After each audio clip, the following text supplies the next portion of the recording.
Hello, hello, hello. How you doing today? What's going on, people? Welcome back. Feels like I was just here. These World Cup schedules are throwing a wrench in plans and things, but Brazil versus Japan was definitely the game I wanted to do as the watch along today. So going live early. I might have to leave before the end of the game. I'm not 100%. I have something I need to do near the end of it. So I'm still figuring that out. But I'll be here for the next few hours with you to kind of hang out and chat beforehand about United news, and then as well the watch along for Japan and Brazil. So, how you guys doing today? I hope you are doing well.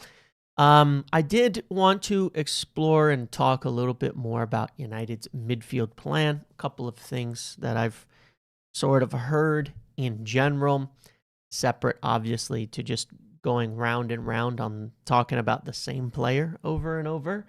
There are some interesting dynamics when it comes to the overall midfield, obviously tying into, of course, the Ugarte injury and all of that kind of stuff. A few things I want to say here is that, in speaking about the Ugarte injury and whether it affects things, obviously, like I said yesterday, you're going to hear a lot of stuff about how it's going to affect plans and all that. And there's obviously potential, financially, that it makes a difference to things, as we know, but really it's not that much when you actually break it down. And once again, the plan overall was that United are planning beyond Ugarte sort of regardless. So I think we can just sort of put it off to the side.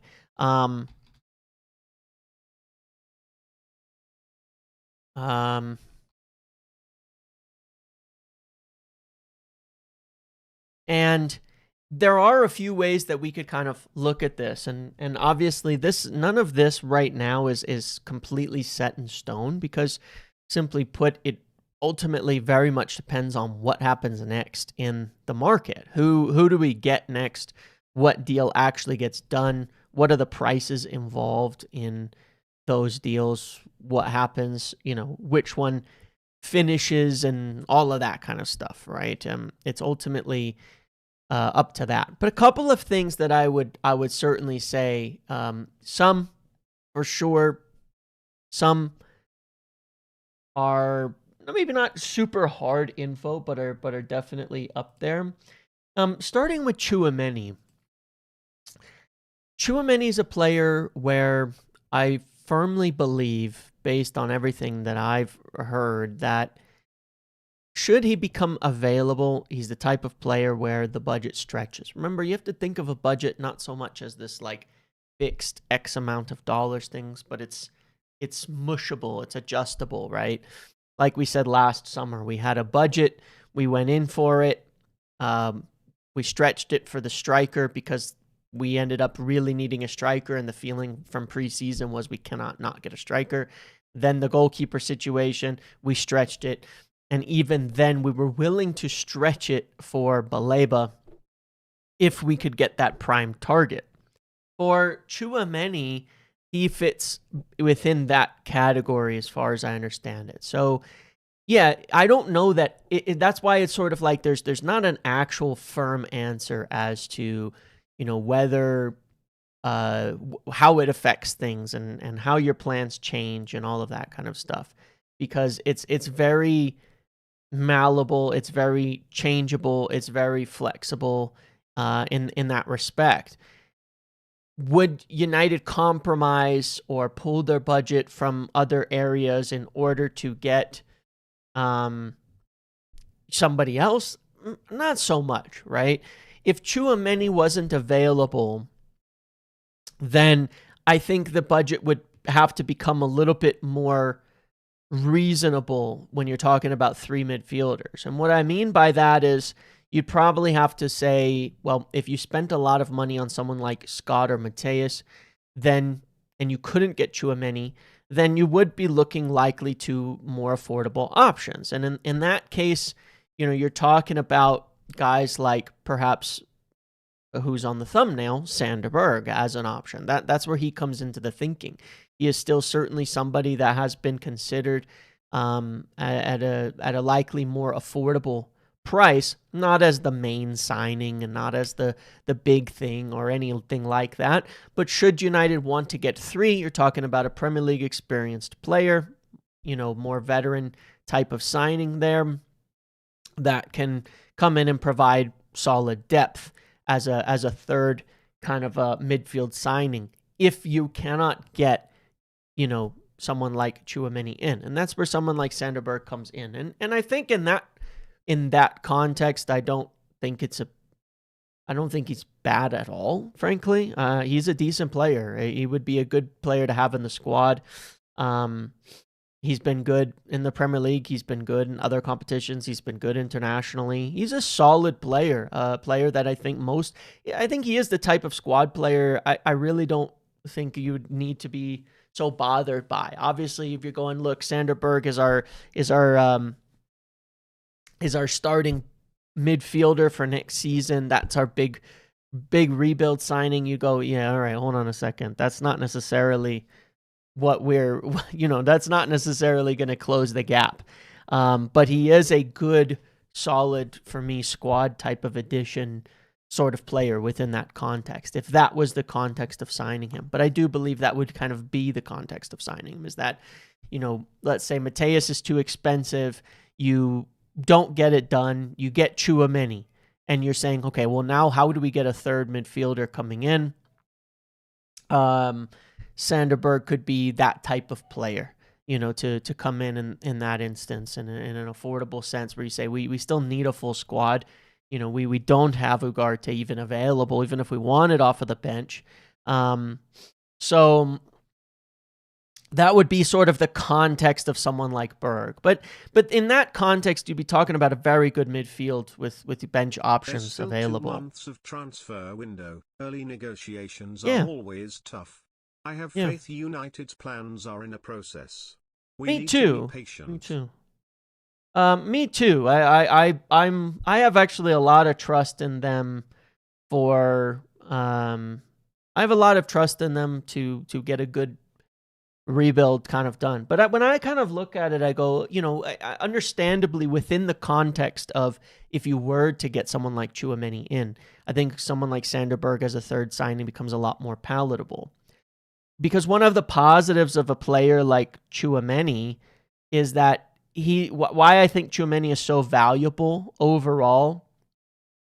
Why I think Tchouaméni is so valuable overall and why he's viewed this way is that he's sort of the problem solver in a sense for the entire midfield.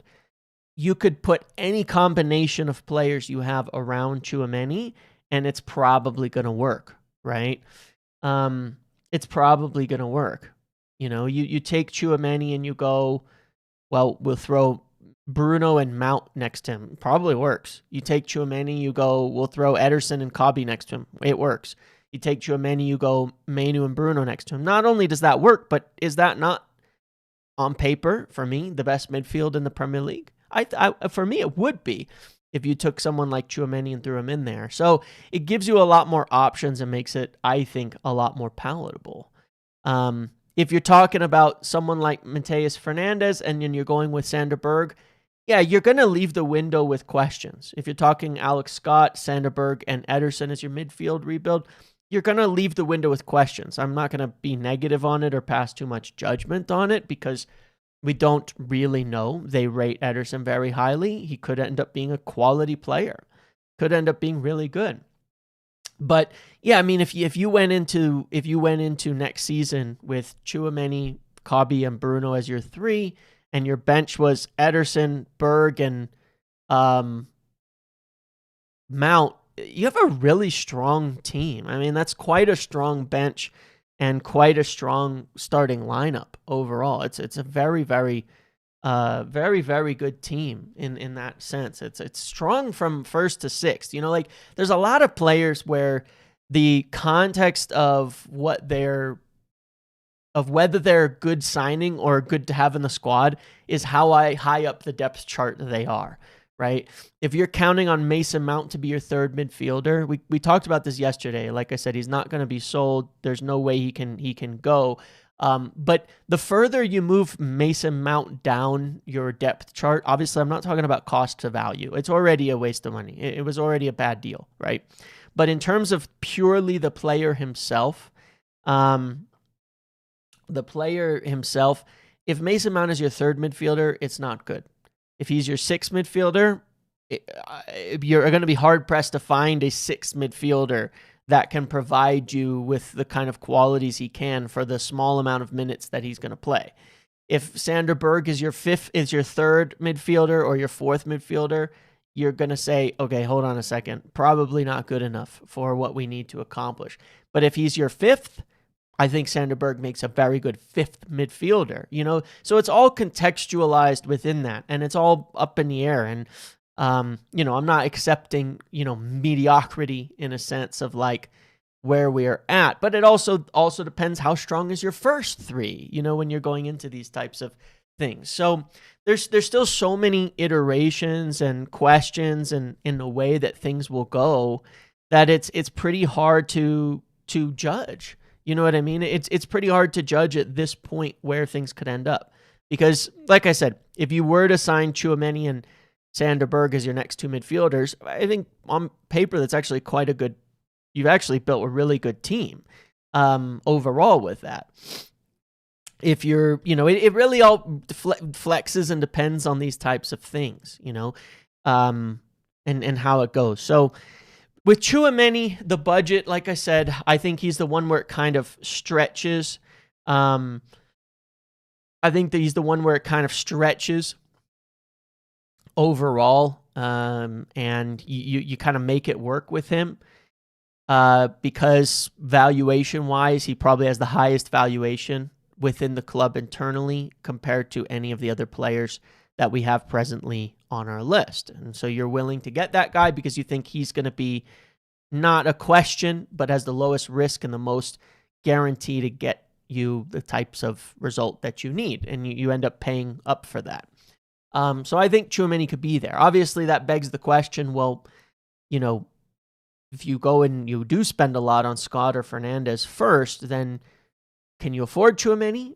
Yeah, probably. But that's why you're sort of waiting to see on these other positions like left back, left wing, and things until the midfield's sorted, because you don't want to lose the ability to do that deal. And that's also why, again, they would stay disciplined on the midfield signings in the first place. Your Scotts, your Mateuses, and not overpay for it.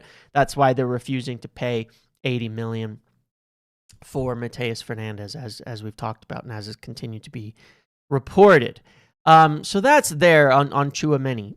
Sander Berg, like I said, I think he is a viable third option, but it really depends on what happens in the other positions and who they could obtain and the prices. But he's there as a flexible option.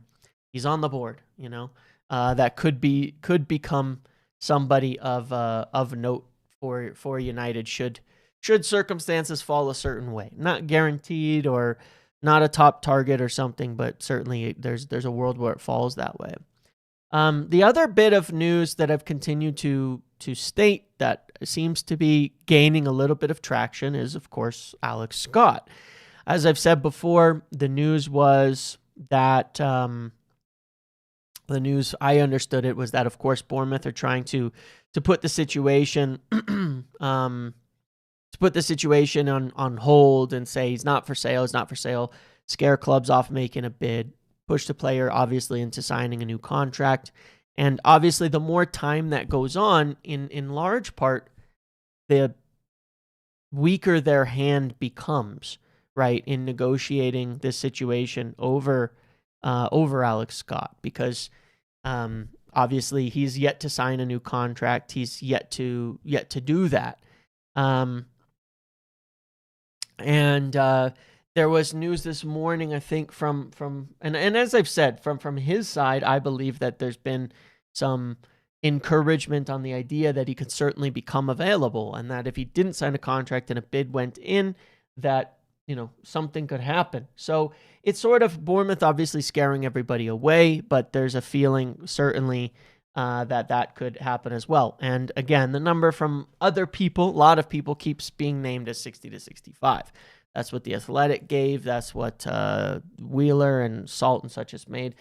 This is what Nathan Salt said earlier, which is all well aligned with this. Bournemouth's view on Alex Scott is that he's not for sale. They're desperate to tie him down to a new contract that will increase his price tag. That is unlikely to deter Manchester United or Arsenal, who are growing increasingly optimistic of prizing him away from the South Coast.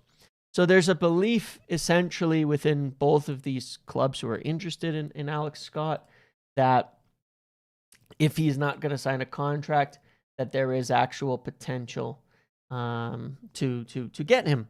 That there's actual potential to take him away from there for less than the £75 million release clause that they're trying to enter into his new contract. So it's this one is, there's some encouragement. There's stuff up in the air there, but yeah, it's intriguing, and I think that United have options here in the midfield. Like we've talked about with Sanderberg, like we've talked about with Sanderberg, like we've talked about here with the Tchouaméni thing, and like we talked about with Alex Scott. So I'm still confident they're going to pull off a good window. I think they're very much ready to turn to get whatever is done, whatever they can do. And frankly, the thing about it is that despite the impatience and despite the frustration that everybody might have with the situation overall, time is a benefit to United on almost every one of these deals. Tchouaméni is going to take some time. Mateus Fernandes, even the more time that goes on, potentially the more pressure on West Ham, the more we see that United that maybe Spurs aren't going to bid that much money. Maybe they do. The more the market develops, the longer it goes on Alex Scott, the more likely it is that he's sold, and the more pressure Bournemouth are under as the player heads into his last year. Both Tchouaméni and Alex Scott are in that interesting situation where they have only 2 years left on their deals to run. So given that they do have only 2 years left on their deals, they're both in that boat where as summer goes on without a new contract being discussed or without a new contract being advanced, they start to become more and more available, in that sense. They become much more available. So time is frankly on United's side in terms of pretty much all of these deals. So obviously that has to be balanced with the fact that we're going to need players in for preseason. We're going to need players in to prepare. We're going to need players in with enough time, to get going. The Premier League kickoff. When does the Premier League actually start? The Premier League starts on, what is match week 1? August 21st, right? So you really want to get your players in with 3 weeks to train and prepare. So, you want to have your main starters and primary players in hopefully by the end of July. That seems like it's a tough thing to do, but at the same time,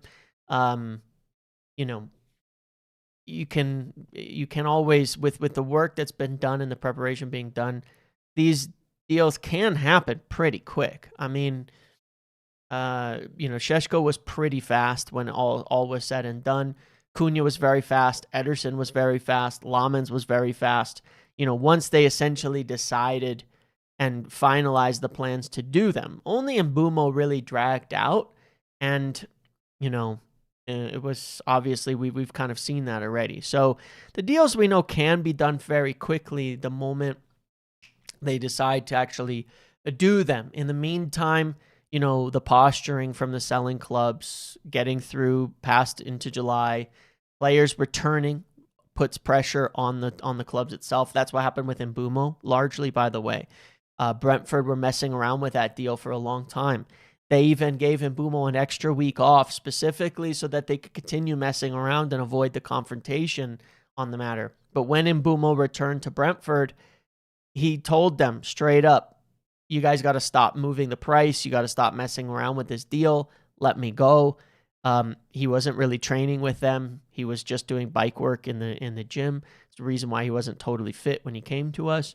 And that sped the deal up massively. So that's pretty normal as well. You know, that conversation with Chouameni, with Scott, with Lewis Hall, with all of these targets, a lot of the ones where the clubs aren't super excited about selling, or there's maybe questions, are largely going to be predicated on, you know, and assisted or boosted essentially by the essentially the player returning and those in-person conversations. So that has to be considered as well as a part of all of this. Right now, we're okay. Right now, there's still 11 days till preseason starts, and even then, a lot of players are not going to be back until weeks after that. The primary team in terms of playing together. Obviously, the earlier the better, but certainly I'm confident that a lot of stuff will accelerate once certain players end up returning to training. Those discussions going to happen. It means players and agents are meeting with their clubs, actually holding these talks instead of it just being kind of, we'll get to it later. Oh, I'm on holiday. Oh, we'll get to it later. I'm on holiday. This kind of stuff, you know. In a lot of instances, they're not in a hurry. And the sell side are kind of banking on that to keep the pressure off of them, you know, to keep it difficult that, you know, the things are gonna be calm. Things are not gonna go crazy while people are away at wherever they're at for different reasons over the course of summer. So time will tell here, but United certainly have a lot of plans available to them to work on, you know, on all of these options. And there's a lot of viable options here, and I think that I'm pretty confident in the end that we're gonna be well okay on the matter. Once we get to it, we are going to be fine at the end of the day. But obviously, you know, everybody needs and wants the kind of news. Look, it's June 29. Tomorrow is June 30th. So let's see if there's something that happens on this West Ham deadline and Mateus Fernandes, which feels rather unlikely because even of course, if the deal were agreed today, I don't think all this money is not coming in before July 1st. I don't think at this rate. So, yeah, this doesn't particularly matter too much. Here, let me pull this thing up so we can be ready for the Brazil versus Japan day. But certainly it's you know, something's going to move on this front because, you know, if even if even just going past that date, everyone's going to know, okay, fine, we're past that date. We can't talk about this date anymore as if it's something that's going to matter to West Ham, and they're expected to hold on to their prices at that point. Where's my...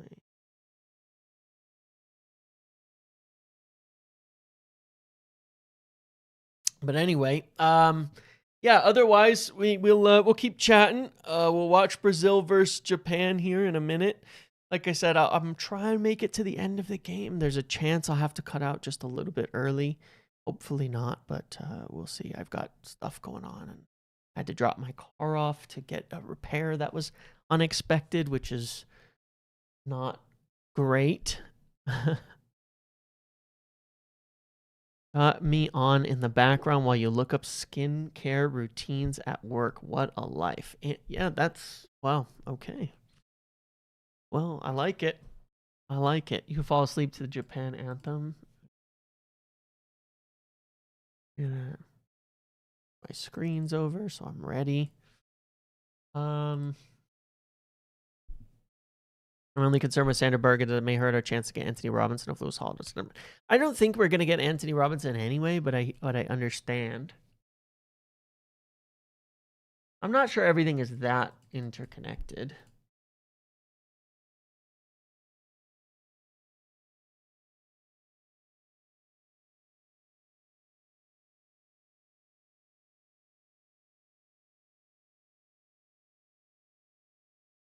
All right, let's see.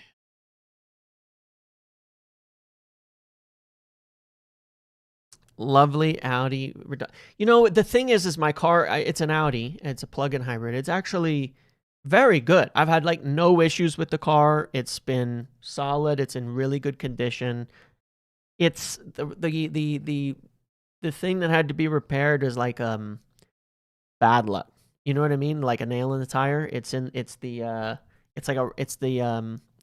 the rubber piece in the CV axle got torn by something bouncing up into it, it seems, and was leaking. So it's just the type of thing that yeah, you can't really do anything about. It's just bad luck, you know, where it's like shit just happens with that. But definitely a pain. Definitely a pain. No doubt about that. Got a plug-in hybrid and I'm obsessed. I love having a plug-in hybrid because I spend so little on gas, which is right now just getting really unbelievably brutal. With the United Tax BS when you see Hackney going to Everton for 25 mil, but it would have been 50 for us. Yeah, I mean there is that, but at the same time, I mean look at the fees going around to a lot of people right now. You know what I mean? Like you look at the things going around right now and it's like, I mean, 130 million for Elliot Anderson. I think that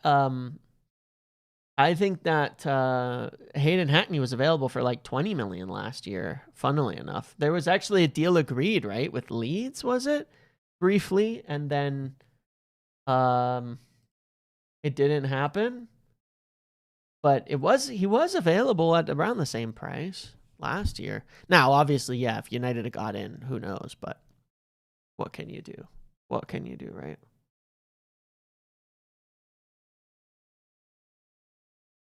What is our timer at here? Is that it?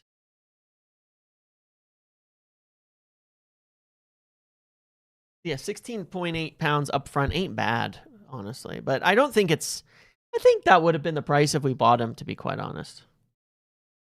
Would you say that Tottenham, Liverpool, and Chelsea are in their Ed Woodward area? Chelsea, yeah, probably. In large part, yes. Large part, absolutely would say that.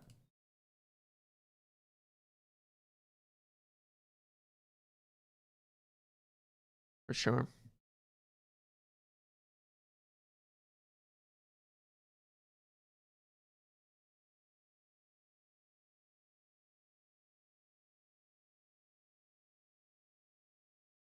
A lot of them are definitely just throwing a lot of money at the situation right now. With abandoned.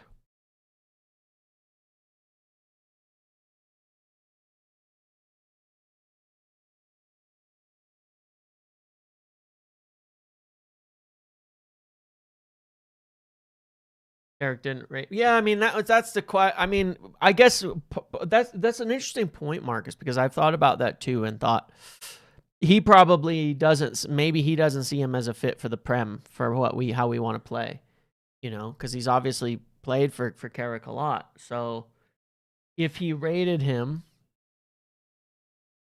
like that, you know what I mean, then he probably, you know, he must have a reason, because there's like two possibilities here, right? Either he doesn't rate him, or we don't want to spend the kind of money there because we still have strong plans to get 2 good midfielders in. I can still believe that, you know, because I can still look at it and say there's a world where, you know, we can get like Chouameni plus Scott or something like that, and they don't want to do something that puts that in danger by signing another player at this stage. So to some degree, it actually gives me optimism that we are going to get 2 more good midfielders in, because if we didn't have optimism, we would get only, you know, to get 2 good midfielders in, Why would we pass up that kind of deal? Or Carrick doesn't rate him. Like, it's one or the other, you know? But it's an interesting thought experiment here, you know, in terms of what the actual answer to that question is. Could be a few things. It could absolutely well be that... Who's hurt there? That Paqueta? Can he come off for Ederson real quick?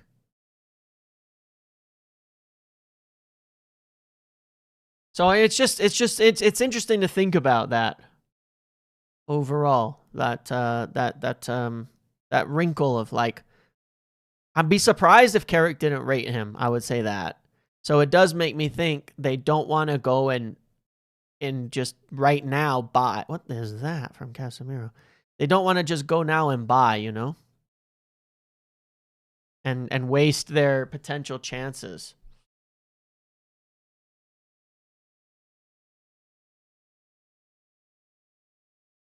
It's interesting.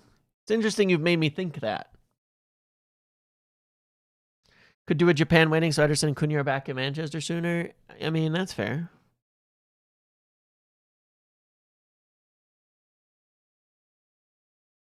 Build, Mecca prefers us to Newcastle. Mind games? I think that, I don't know. I think that Dortmund don't want to sell. He's 120 million euros. And they don't want to sell. And that's where we're at with that. Not much to say about it beyond that.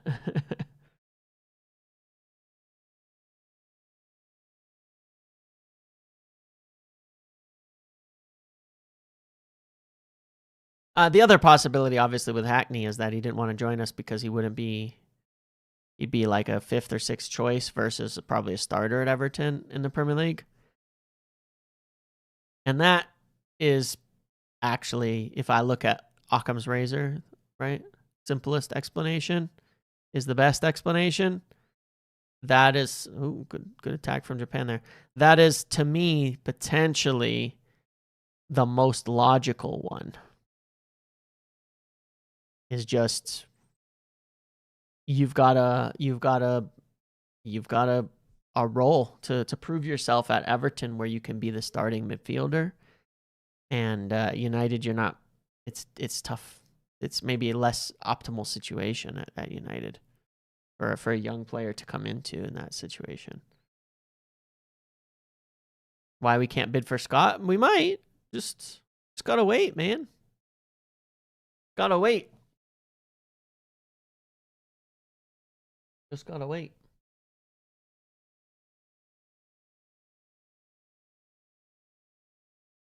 We might soon. I don't think this thing with Mateus can go on much longer. I mean, famous last words, right? But I genuinely don't think it can go on much longer. At some point, it will change either for one reason or another. And we will get it done, or we will move to the other or we'll make a bid for someone else. Genuinely.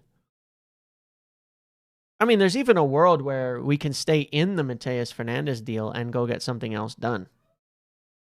You know, like Alex Scott. But again, I don't think Alex Scott will be sold until he comes back to Bournemouth from preseason and gets a chance to, and this club speak to him. I think they're going to hold him to that. And I think that what's very likely going on with Alex Scott and why some clubs are getting optimistic, like United, about his potential availability. This is just my assumption to a degree, but it's you know, this happens a lot. No Fernandes bomber yet. Panic. Seriously, Toe, can we bid for someone else? Can't handle James being agitated again. Oh no, I'm good. Emoji. But I agree. But I think what's likely happening that on that note, it applies with Alex Scott here, is that he's likely told the clubs he's not going to sign a new contract, and you know he'll be available, and but it's going to require meeting with Bournemouth. You know, meeting with Bournemouth, getting together with Bournemouth and saying, I don't intend to sign a new contract, to sit down with him and his agent. They may even have a verbal agreement that then he could go. Like there's things that go into it, but a lot of times it does take that meeting. And Bournemouth are probably saying, look, until we sit down and actually have a conversation, we're not going to consider a sale. We want you to sign a new deal. We want to sit down and talk. And they're going to sit in that conversation in that room and try and convince him to be open to contract. And he's going to go in with the goal of telling him he wants to leave and he has clubs interested and he'd like them to consider offers from them. So I don't think this one moves much. You might get some pressure. I mean, I could even see some things happening where there's some pressure on them, but I don't think this one moves much until he comes back. And then, if it's to be believed what he's telling clubs, then he might become available. Or if the club are successful in convincing him, it'll be, Alex Scott enters into contract discussions with Bournemouth, So yeah, we'll have to. I think that one we're just gonna have to wait till they return from preseason to see the movement on it. Until then, it's just gonna be the feeling and whatnot. Are we waiting for July? I don't think it's waiting for July, but I do believe that our cash situation becomes a bit better.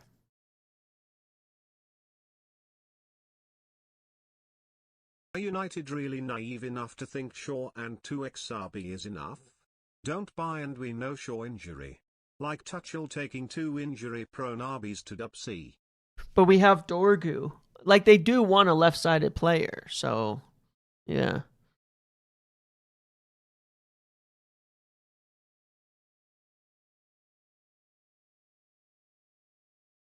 We do have Dorgu, and they will get a left-sided player. They're certainly of the belief that they need one.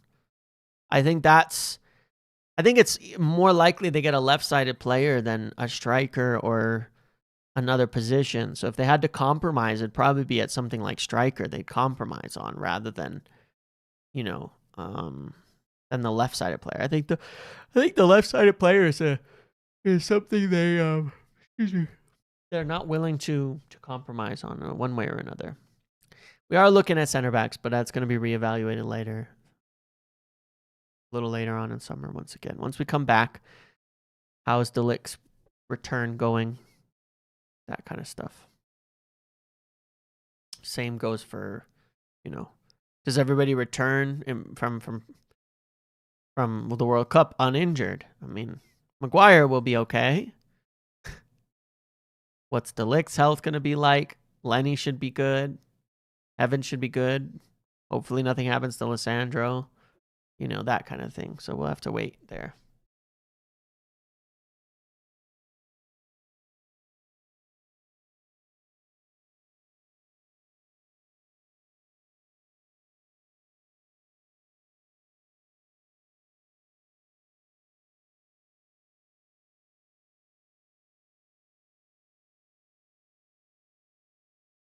I don't see a world where Rashford stays. I still don't.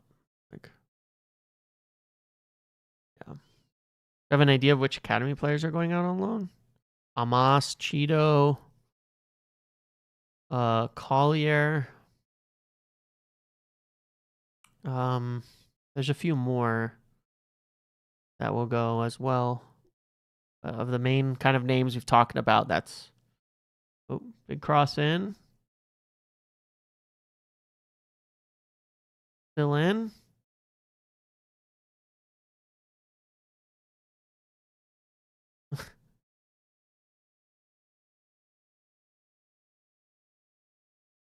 Brazil blocking their own shots with their head. Okay. Do you think Lacey will stay? Yes. Oh, Vinny almost got through there.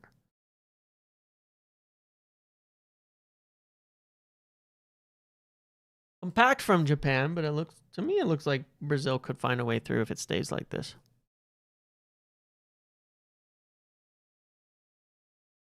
Collier could be sold, but I don't know if it's something to do with his injuries. Excuse me. God. It's maybe something to do with his injuries.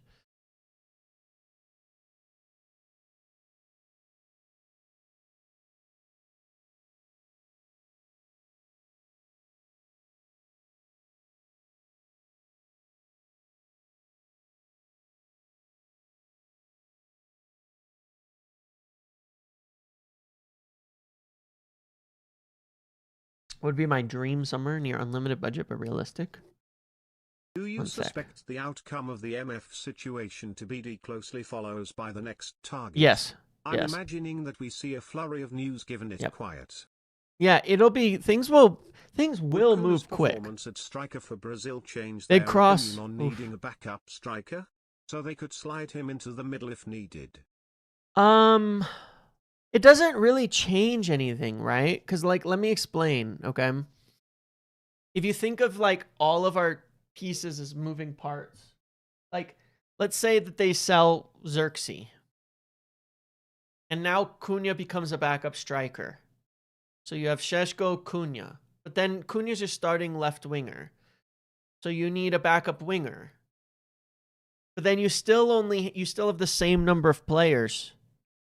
You know what I'm saying? Like, you have the same number of players. Šeško, Xerxes, Cunha, Dorgu. So that's 4. Then you don't have enough left backs. If Dorgu becomes a winger, or if Dorgu becomes a left back, and Cunha becomes your backup striker, then you still don't have enough wingers. So, like, how would I put this? They want to have 2 options for each position without having to move everybody around. And it's not that Cunha can't play striker. Would it make the I don't think it's not. They're already prioritizing a left-sided player, because then you have flexibility between Dorgu, the signing, and all of them if you need to shift Cunha. I'm saying that I do think they could I think they will feel they could get away with not signing a striker, but I don't think they'll feel they can get away with not signing a left winger. So maybe that's the case. I'm not sure it particularly is about Cunha playing centrally, but it's like everybody can play centrally, but you know, the left side is more open. You know what I mean? Tom, I do think that it's gonna ramp up. Decent shot from Cunha. I do think as soon as like the next thing goes, I think there'll be a lot of moves kind of in succession there, because they'll really know. But I think as we get towards mid-July, it's gonna move quick anyway. I think the whole situation is gonna move fairly quick.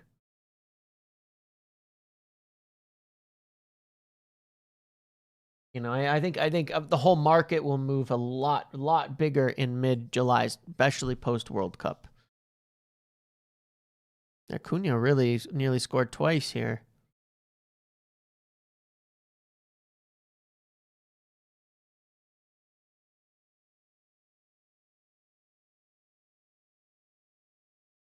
See if Japan get in any attack here. Why does Cunha always fall down after shot? It's a Brazilian thing, isn't it? Oh, Casemiro, that's a terrible tackle, and he gets a yellow.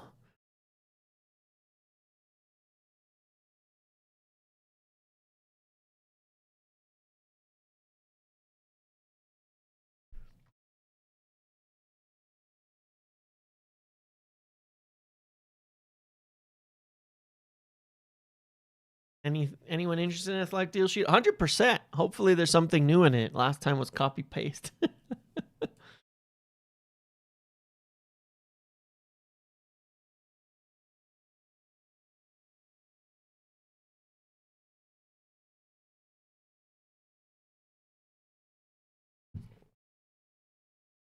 Maybe there'll be some insight from Ornstein, you know? Because this week, obviously, his colleague, Cortegana, the Madrid reporter, reported on Tchouaméni. And I'm wondering, maybe the one to watch will be Tchouaméni now. Tchouaméni's availability, Enzo, like maybe that's the big story coming. That would be pretty cool. I would love to have that.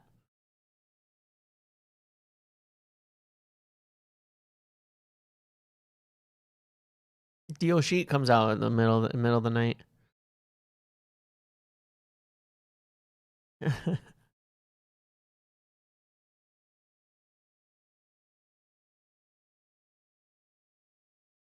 What's up with the timer? Is it jumping or something? I don't know. What's wrong with the timer? Is it like not actually ticking?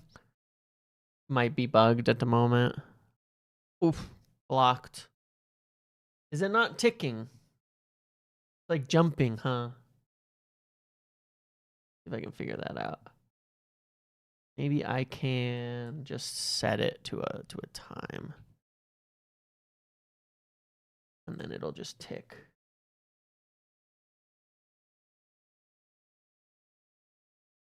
Hmm.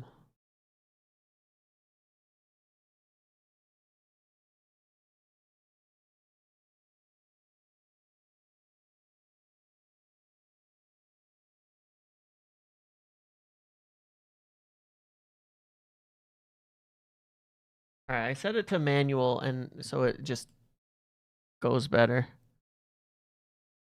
Oh, it went back a few seconds, but it's fine. I've set it to where it's just gonna, should be all fine now. It looked like it was jumping a little bit around, but I've got it now. No, Christian, as far as I know, not.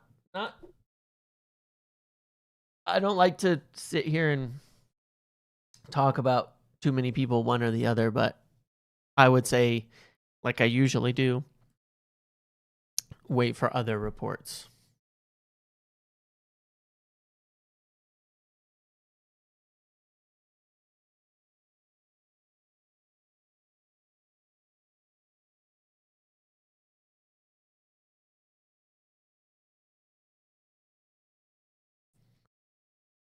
Japan wins tonight. They've got a chance.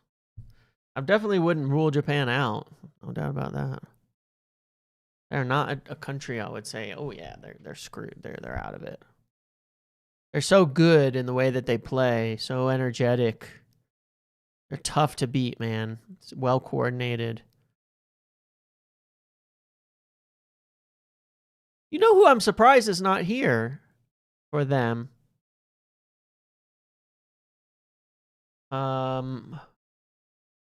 Who's guy?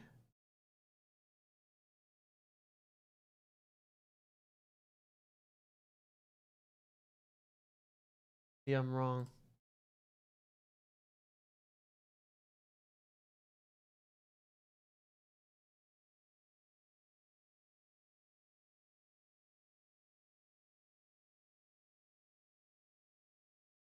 Maybe he's there. Maybe he's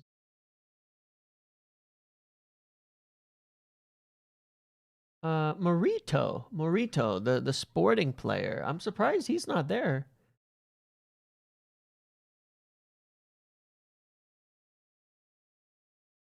I'm surprised he's not there.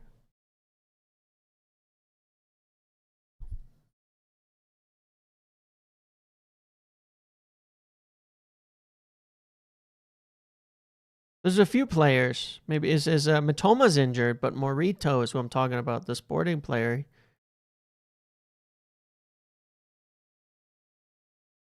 Because he's got, pretty Champions League, he's a Champions League experienced player. Usually those are the, at these countries, they're you'd be surprised if those are players that are not in the squad. Maybe he's injured as well. I don't know. Morito. Yeah, they're definitely missing a few people. I do know that. Why is Cunha on the right so much here? Why is he not in the center as much anymore? Kubo's there. Kubo's on the bench, right? Yeah. He's on the bench today.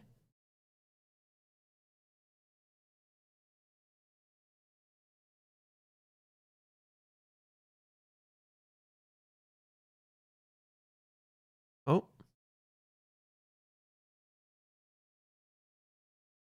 Vinny. Ross. Still in. Okay. No. Morita, yeah. Injury as well. A lot of injuries then.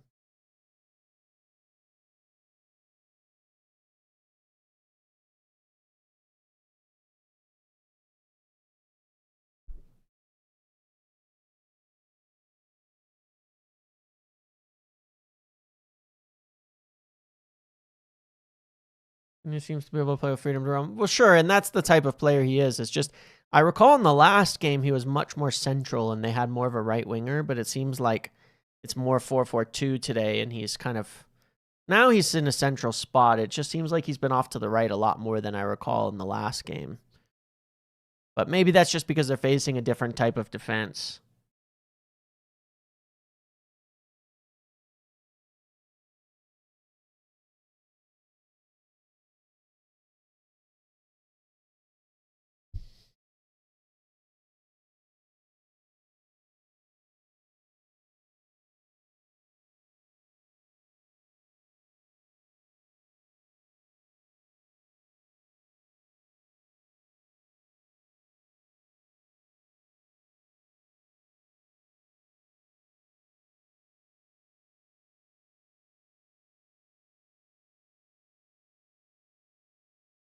Brazil still look kind of mediocre once you take out,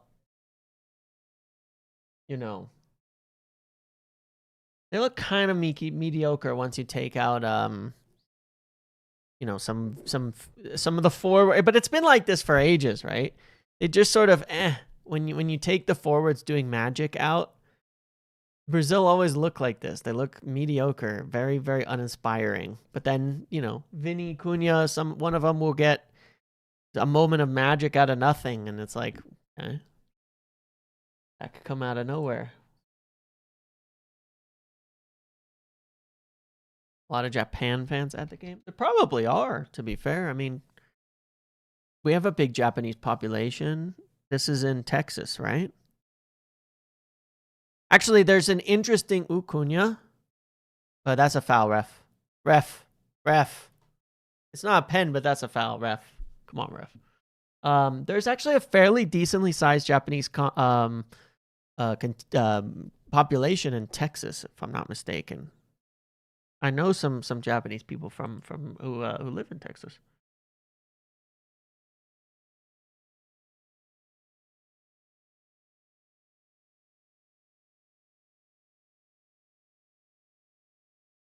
Hydration break. This commercial break brought to you by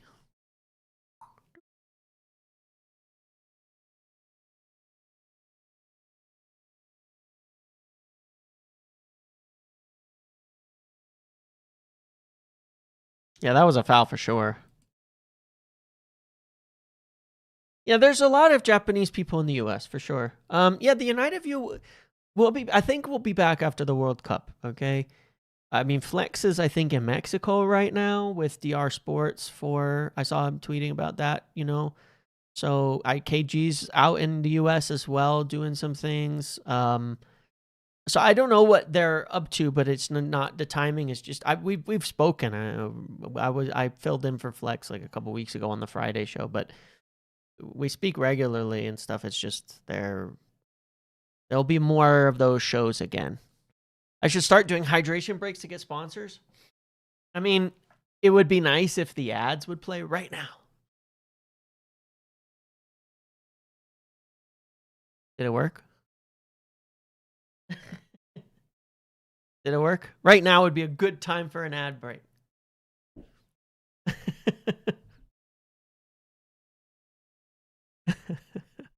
Someone will have to tell me if it worked. Watch, my viewers will all disappear and it'll be an ad break. Oh God, the viewers dropping.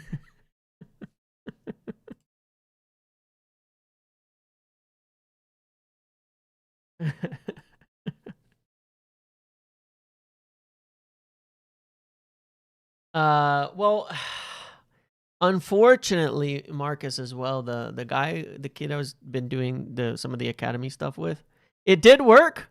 No way. You actually got an ad.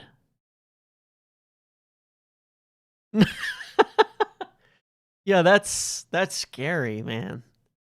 That's actually scary. But anyway, the Academy show is cool. The guy doing it, there was, you know, there was some issues, stuff he was dealing with on copyright and things, and making it kind of difficult for him to do some of the content and stuff that he was doing before. So you did not get it. I mean, if you have YouTube Premium, you will not get the ads, but a lot of people will probably have gotten an ad, to be honest, it sounds like. But yeah, if you have YouTube Premium, then you won't. Which by the way, I recommend. Great investment. I'll tell you one thing. I know, like, if you spend a lot of time on YouTube Premium, I know that it's not everybody can. But if you can, it is honestly worth the investment. Genuinely, it's worth the investment. If you spend a lot of time on YouTube. I would love to have everybody have not have ads at all, which would be nice.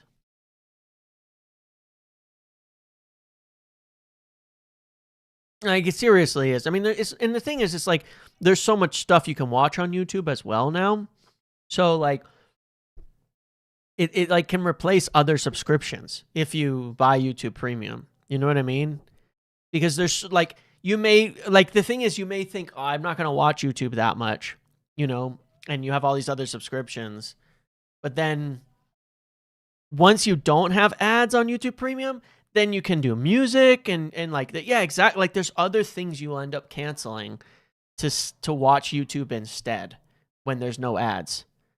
And then it becomes actually almost like a savings. Decent header from Japan there. Like, it's interesting how that works. Like, there's so many things you can buy to go with YouTube that mean you cancel other subscriptions when you actually like look into it. And honestly, like, this, you know, I guess technically it's almost sponsored because I will get paid the more people who have YouTube Premium and watch it. But like, if you actually look into the data and stuff on this, the amount of stuff that's being consumed by YouTube is going more and more and more. It's going more and more and more all the time. Like, YouTube is massive. Like, the creator content is genuinely massive, the best investment in a lot of companies, whereas a lot of what do you call it? A lot of streaming places are all losing money, and that's why their prices keep going up all the time, so much, you know, and their content gets worse and worse. You know, like, it's obnoxious, like, honestly, like, subscribing to like Netflix and things where I swear, man, it's like, I don't even know what I actually watch anymore. Genuinely. Like, I don't even know if it's worth it anymore. It gets worse and worse all the time. There's nothing really new on there. The content they make is garbage. Like, I don't know, man. I don't even know. Could pass through the lines from Japan there.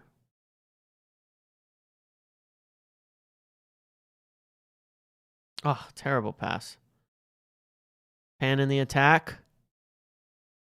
Oh, it's in! Oh, Japan! Japan, he's run right by Casemiro.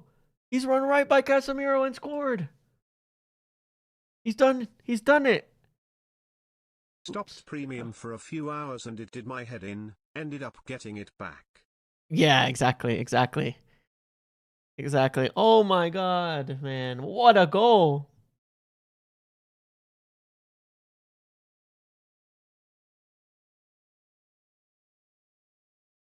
What a goal. What a run. What a goal. Oh man. Certain guy eating dust. The world will see it. The world will see it. I told you, man. The world will see it.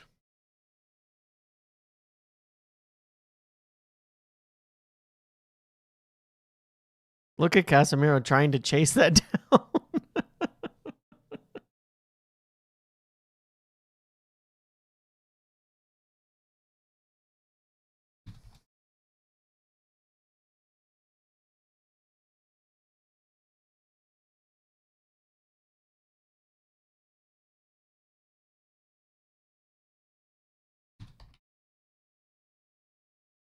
Wow. He wasn't even close. I'm telling you, like, here's the thing, right? All right. Turning this to United. This is why when people panic about a midfield situation, I'm like, you don't realize how bad we had it under Casemiro. Because Carrick honestly did work miracles to have us winning games with that in our midfield. In the most transition heavy, fast-paced Premier League we've ever had. You know what I mean? We've had to, like, the compromises we've had to make in the way that we've had to play because of what Casemiro lacks in that midfield is unreal. We cannot not be a lot better by having players who can play, who can actually run, who can actually stop transitions, who can actually do all of that stuff. It's going to change so much the way that we play football. So much. The way that we can play football. It's so limiting, and I have to commend Carrick because I've thought about it. The more I think about it, and the more I think about it, the more I looked at it, and I was like, getting those results without Casemiro, with Casemiro in that midfield, is truly worthy of a hell of a lot of praise for Carrick in terms of the job.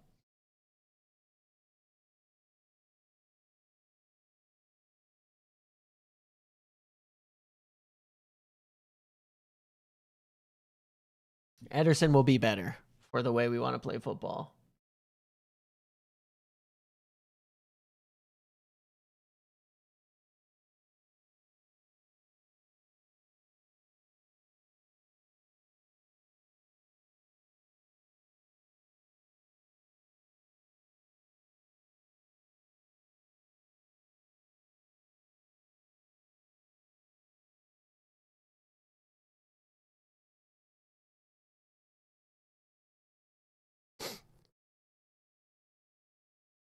Cross. Ooh. The other thing though, what did I want to say? Oh, what was something else I wanted to say that I forgot? Dang it. It's okay. Just so distracted.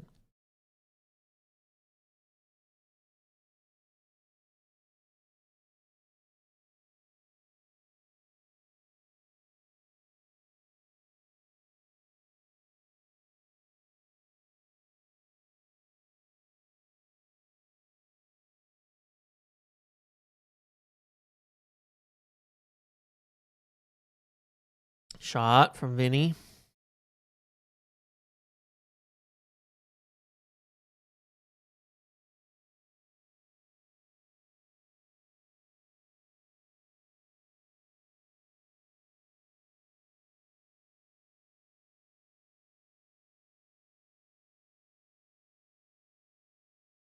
Oh, I know what I was going to say. I want to just add that Jimmy Butler, Brazil fan. I just want to add, and I don't know how people are going to, I know how people think, but it's fine, is that problem is not solved by, Jesus, they've gone into each other. Casemiro took out Paqueta there. That problem is not solved by Mateus Fernandes, because all I'm saying, you watch him insert in the specific game states where, because it's also Cobby in the midfield, right? You watch in specific game states when teams run at West Ham like that in transition. Hold on. Vinny? Paqueta? Nope. You watch those game states, and he's not good at defending those situations either. When it's turned over, running back in transitions, and all of that. That's why Tchouaméni is such a need. He is the solver of that specific problem. He is probably the best 6 in the world at stopping those transitions. And I mean that. And I do mean that. Whatever his other flaws are, and he's not the perfect player, that is the one thing he's so good yet. Mateus will learn, and he's not slow, so it's not necessarily an issue, but he does not have the prediction and the timing to stop those transitions yet. And I think to me, it's a serious concern. Press. Cunha. Vinny.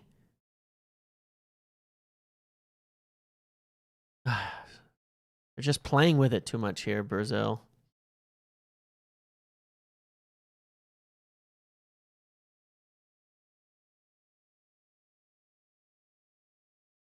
Yeah, Baleba's very good at that too, but obviously his weaknesses on the ball are well documented and maybe a bit too much for his cost at this point.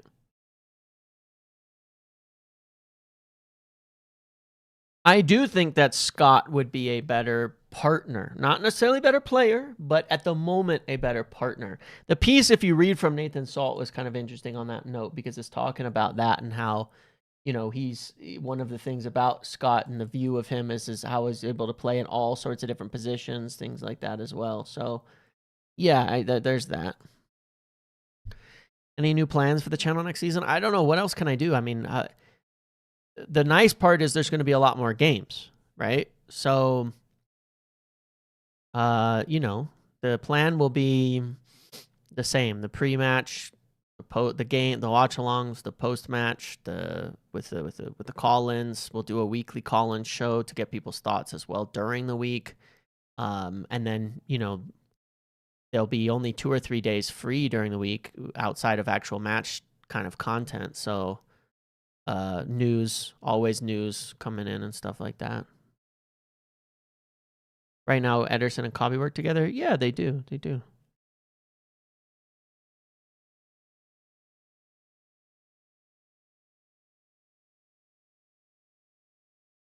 Yeah, I've meant to do the call-ins more. We will definitely do a call-in this week. Don't you guys worry. We will do a call-in this week.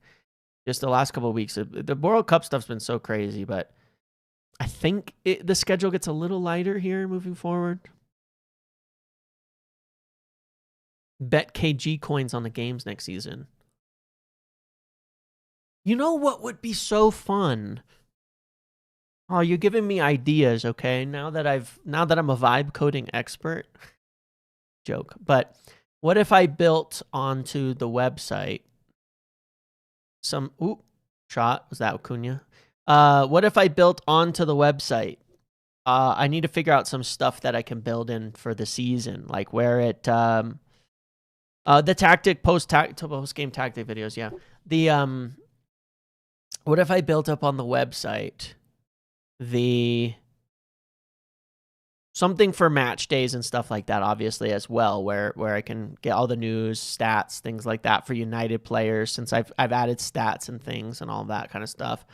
But I'm wondering, what if I make a way? I'd have to figure out how to set this all up, but I'm sure I can.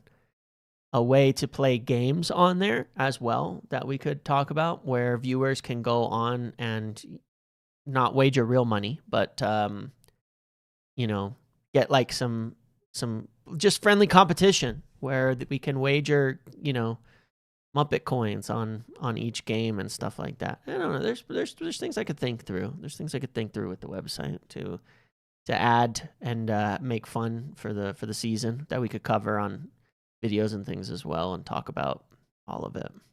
We could even have it as a competition, like a fantasy. Oh my God, Casemiro, terrible turnover. We could have it be like a competition through the year that with giveaways and stuff too, like prizes and stuff. You know, it would be fun. It would be fun. I'll think about it. I'll think it through.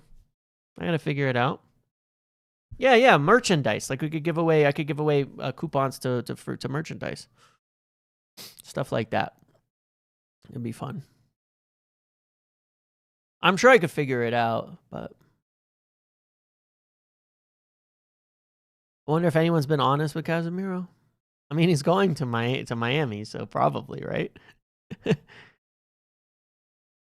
3 games a day this week, yeah, but I'm sure we could find one. It's just the timing of the games.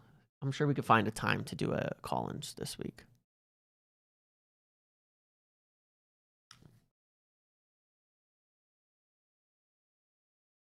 Oh.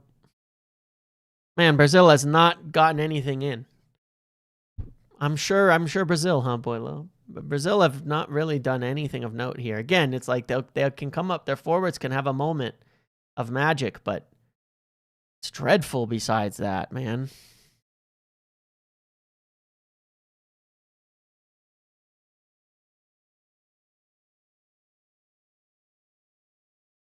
Big cross, but Who are they going to cross to? Who's attacking a box in this team?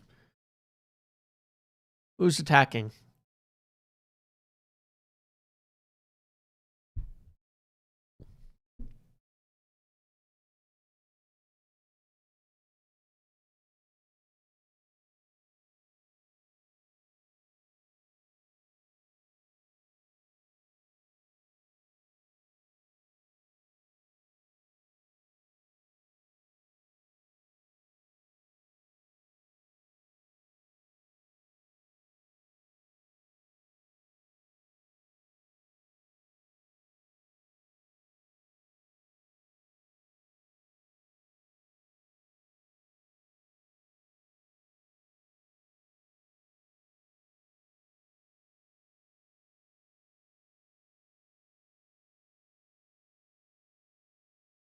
Mids and fullbacks are, yeah, the fullbacks are terrible for Brazil. Fullback, man, is such a strange position in football nowadays. It's so weak at so many different levels in the modern game. Hey, you compare it to the fullbacks of the past for Brazil, holy shit, dude. Like, they used to have fullbacks that were the best players in the world, and now you look at it, it's brutal.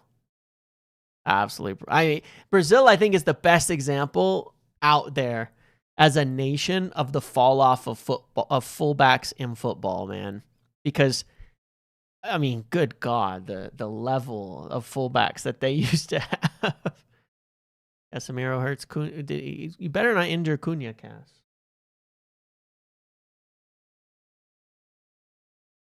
I mean, Cafu, Marcelo, Dani Alves, Roberto Carlos. Like, give me a break, dude. You could not get a better example of the downfall of that position than Brazil. And now who do they have? Good crosses from Japan here.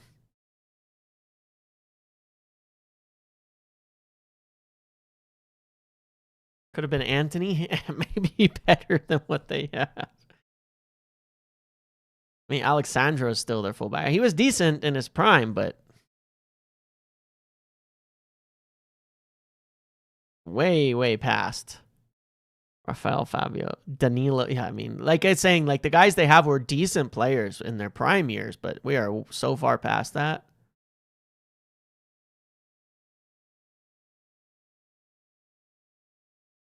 Maicon, yeah.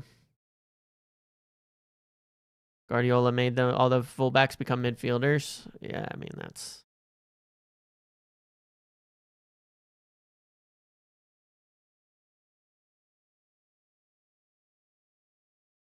Oh, Japan are playing pretty decent. Can they get through? Nope. Oh my God, Casemiro with another terrible turnover here. This is a disaster class from Casemiro right now. Good God. Yeah, England definitely, the fullbacks have gotten weaker too. But, you know, there's some good fullbacks. I mean, injuries have definitely been a factor. But at least you've had like Trent and Reece James as really quality attacking fullbacks. But, yeah.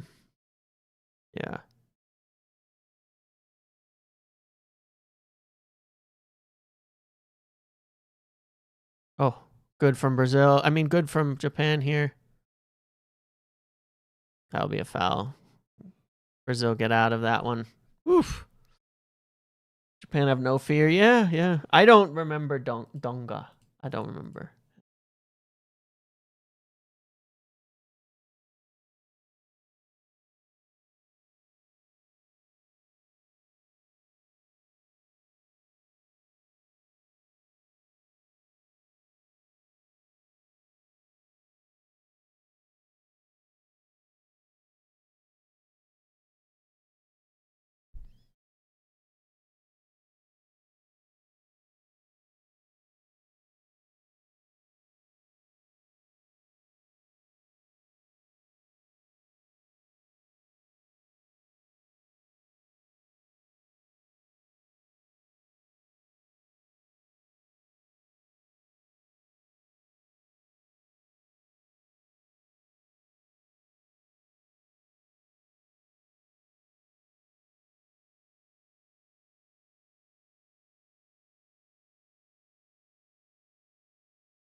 Japan good here again, man.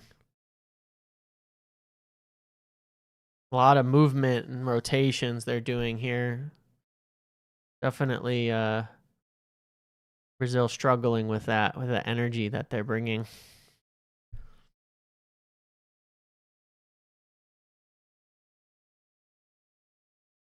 Oh, terrible pass, though. The let off. Amada makes Wharton look good because he runs around for him. Yeah, I mean, he's a good player in supporting that team. The way that they play and helping with that, no doubt. No doubt about that.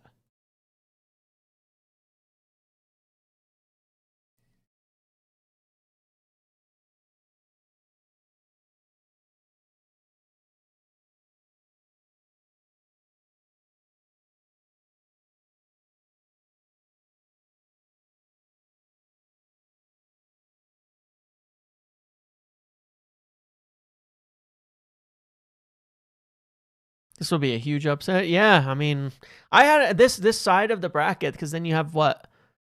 Who's on the other side? Norway and Ivory Coast. I had Japan as kind of dark horses as well. This is a tough. This whole area of the World Cup bracket is tough, man. Really tough.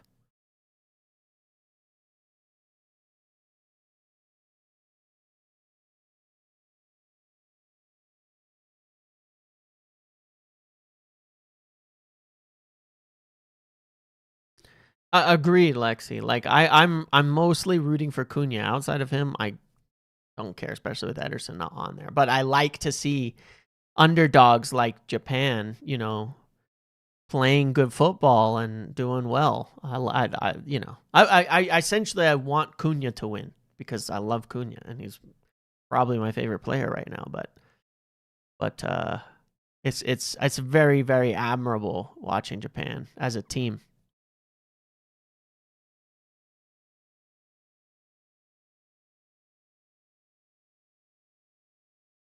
Brazil do have the magic in them, though. We'll see.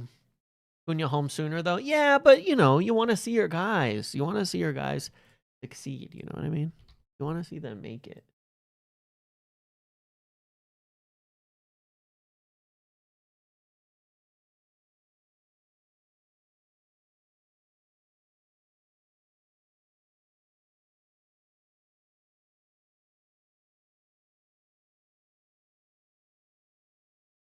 Paqueta limping again.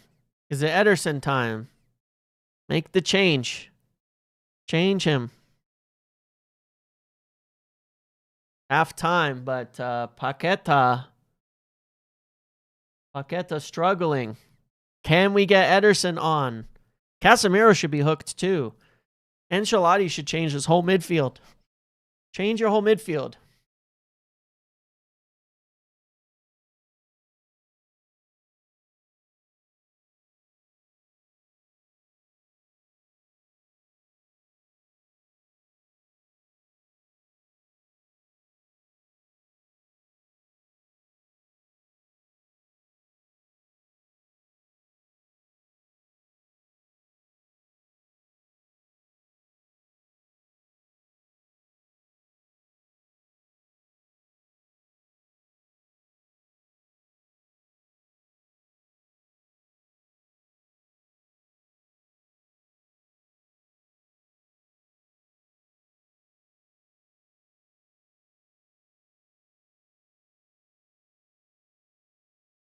They definitely need a change here. They definitely need a change. A couple changes here.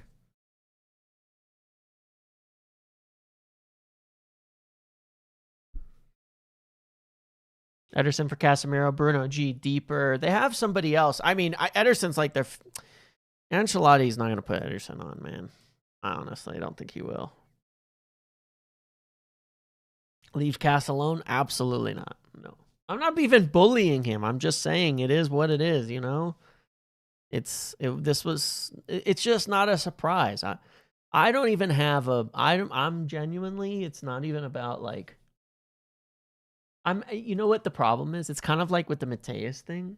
I'm not actually as much annoyed at Casemiro because he is what he is. There's nothing you can do about his age, you know? Nothing you can do about it. It's more the talk around the situation. You know what I mean? And the talk around Casemiro drove me nuts. The amount of people talking about how he is incredible player of the season, you know, great, perfect midfielder is going to be so hard to replace, all of this kind of stuff. And I'm just like, that drives me nuts, man. That drives me nuts.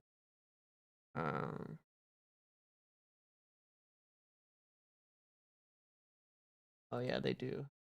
That they do have a typo in there. Sorry, let me delete that. Thanks for pointing that out for me.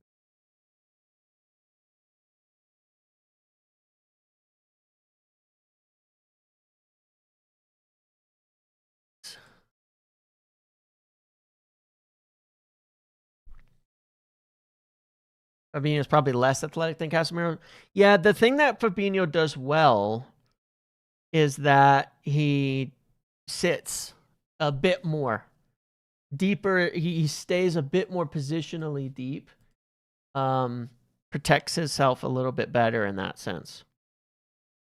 Ederson and Fabinho would be the two changes you would make there, but at the same time, they might just put a forward on and move Cunha around and stuff.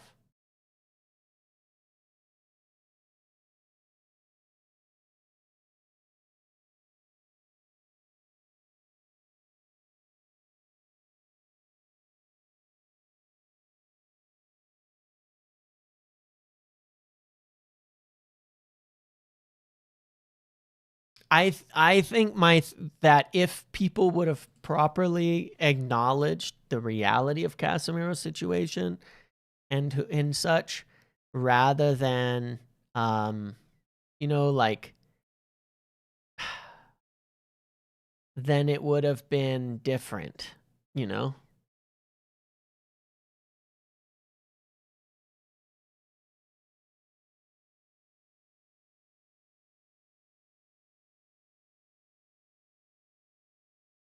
You know what I'm saying? Like that's it's hard to describe it to a degree, but that's kind of where I'm at.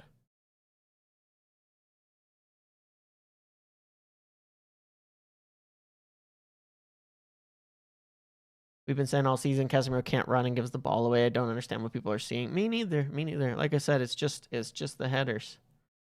It's just the headers, and I don't know. Genuinely. One more year, one more year. Smiley face emoji. One more year. One more freaking.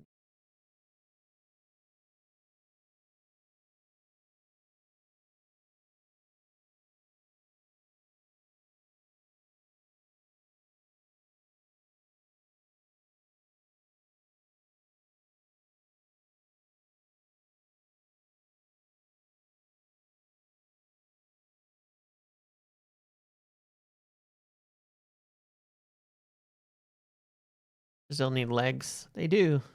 They do. I'd take on Maxi Araujo. I quite like Maxi Araujo. I've seen quite a lot of him, obviously, because it's Sporting, and I watched a lot of him before. He's a good player. He's actually quite quality. As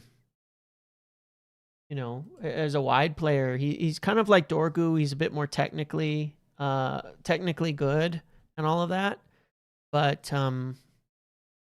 very fast, very athletic, very energetic on that left side, but quite good on the ball. Has a good finish in him as well.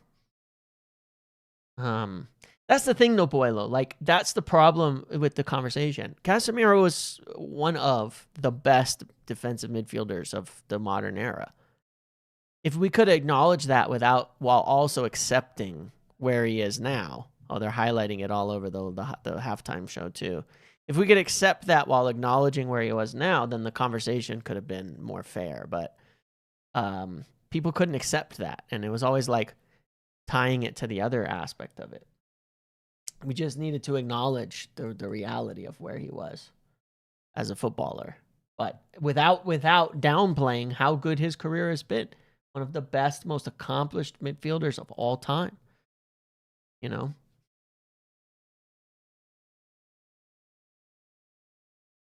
But like, you would bring up this season and he'd be like, It'd be like, but he's one of the biggest winners of all time. And I'm like, yeah, I know, but we're talking about now, you know? Talking about today. Yeah, that replay on Casemiro is absolutely brutal, just how bad it's gone.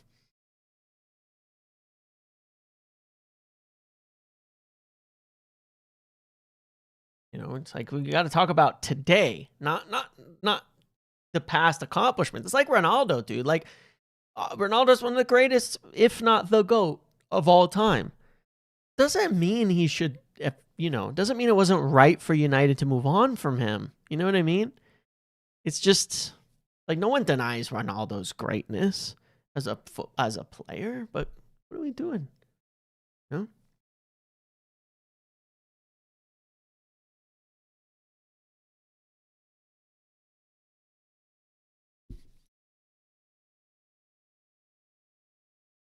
We sort of talked about Hackney to Everton. We speculated a little bit about, United not going for him and stuff like that, but I'm not sure it really means anything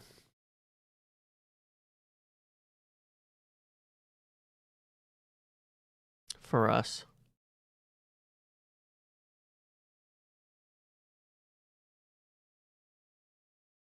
You think Casemiro should try to be center back for a while?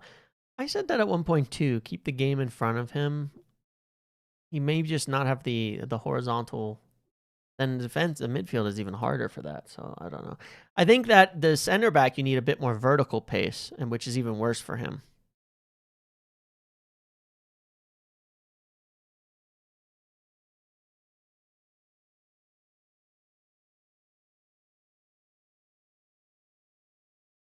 Yeah, we're gonna be fine without. We're gonna be fine. If we're bad next season, it's not because we lost Casemiro. Here's the funny part about this conversation, though, because I can see it. Like, imagine we're not better. Like, imagine we don't actually get better next year. Then you'll get all this noise about, oh, Casemiro was the reason we were so good, blah, blah, blah, blah, blah. The thing is,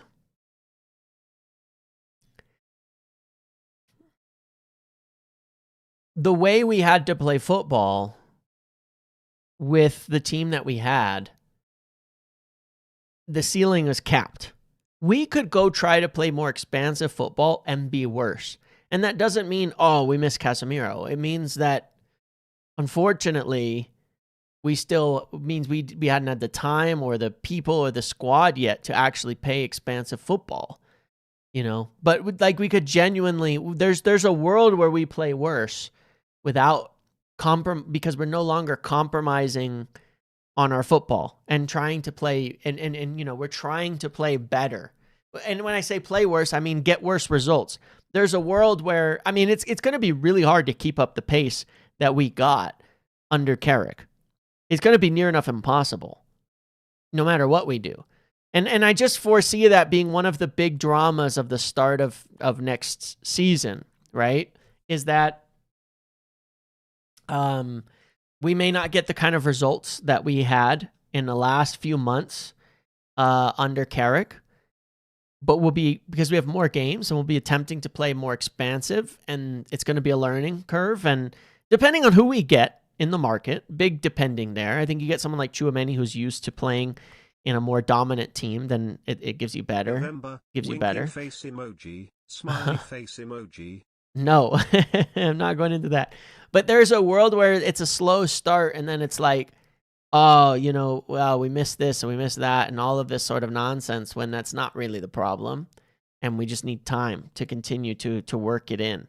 So I don't know. It'll be strange. I think it's going to be an interesting.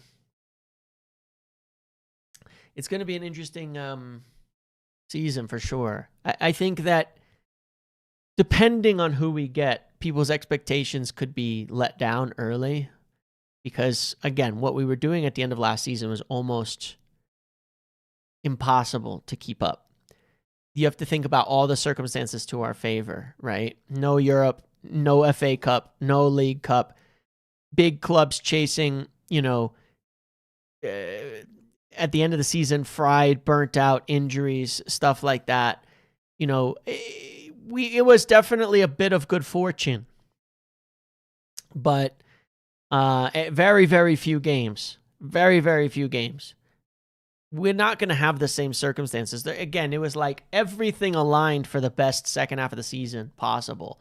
That's not going to happen next year. And so I think there's definitely, just goes under the radar a little bit how it could be worse for the short term. But I don't think for the long term. I had to pee real quick. I will be right back. 2 seconds.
Now I'm back. I'm back.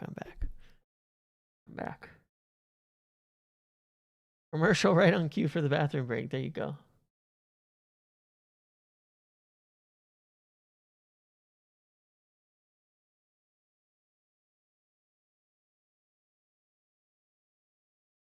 We've done it again.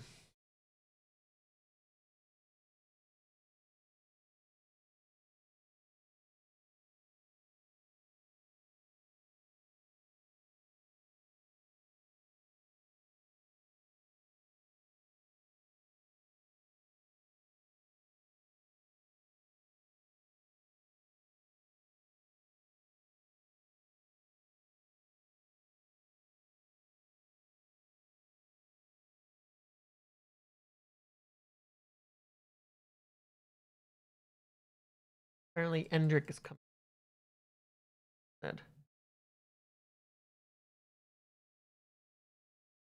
Endrick is coming on. Wow. Ancelotti playing Endrick. Not expecting that, but who's he coming on for? Ancelotti lost his mind. He's playing Endrick. Are we sure that this is the real Ancelotti?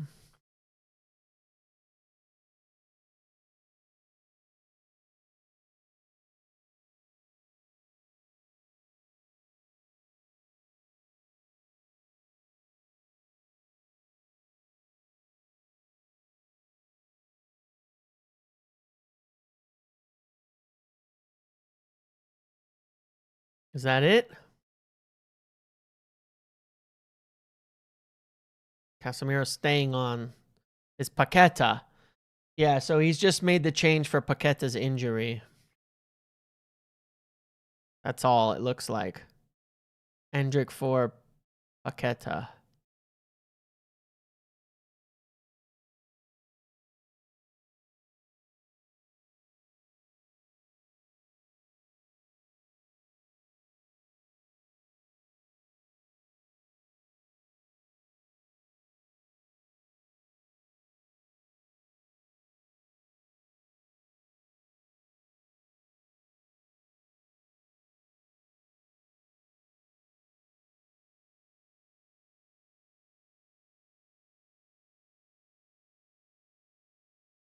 Are we questioning the manager? I mean, let's see what happens. See what happens. The meme is only alive for Kabi. Oh.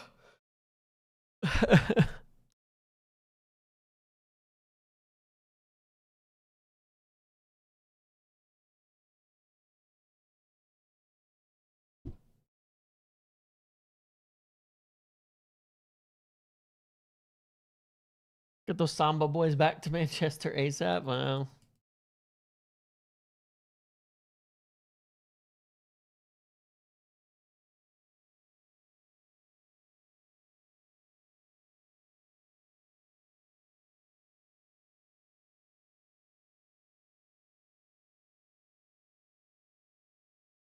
Hope Hendrick has a great game. Ghost Me hopes he has a great game and makes him think about the next one.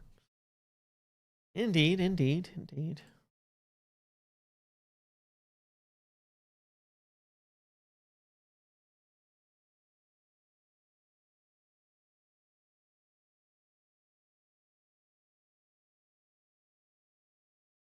Oh, hold on.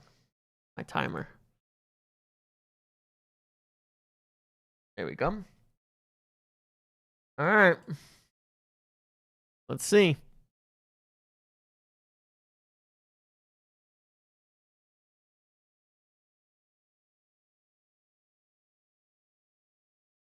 Hendrick in the attack. Tacunya. Ryan. Vinny. Ross. Nothing. If Brazil get knocked out today, does that mean Ederson will officially join this week?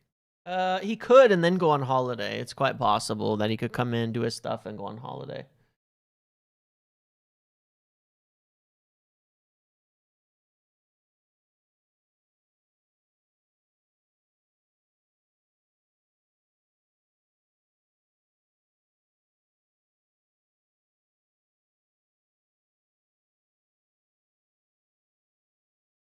Oh, oh. Damn, that was close. Japan are still attacking quite well here.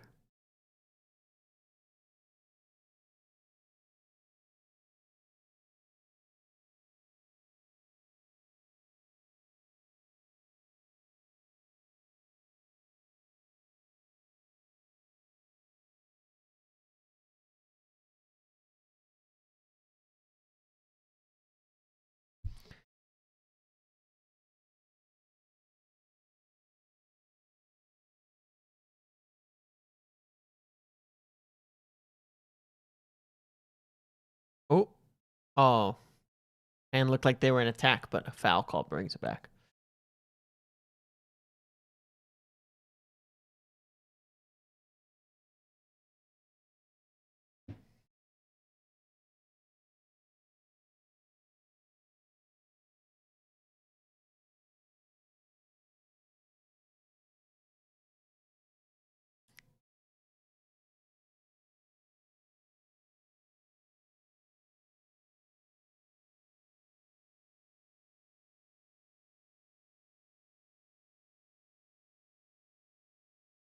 Oof. Japan just running through the midfield again. It results in another yellow for Brazil. Wide open midfield, man.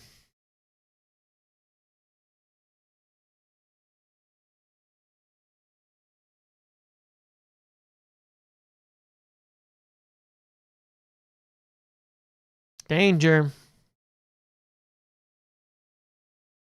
Very dangerous.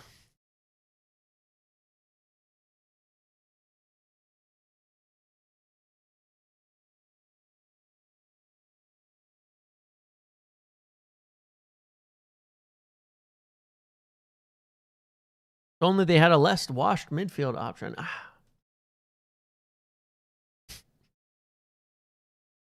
The Brazilian donut. It looks like Ten Hag, man. This is like Ten Hag ball here. Center backs deep because they're scared of the lack of pace in the midfield. Midfield can't run. Yikes.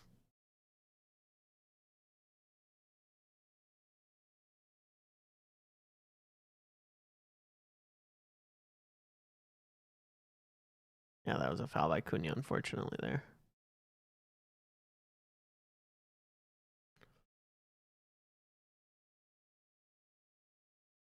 Gonna have to get some magic from their forwards here.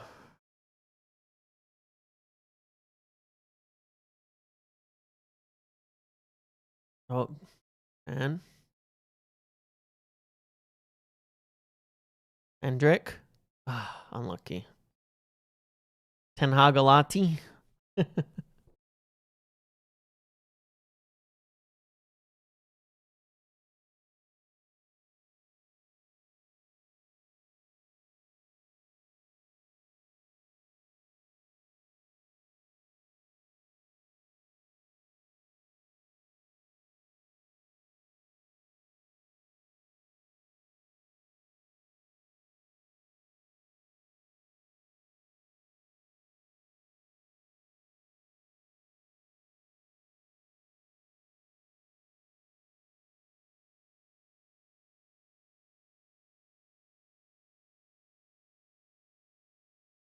See. Now Cunha's in a much different position. He's moved off sort of behind Vinny. It's interesting since Endrick has come on.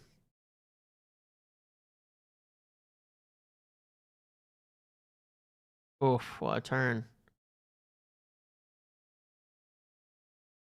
Casemiro's sort of sitting very deep in the back line now, which is smart for him. Stay deeper, don't take the risk.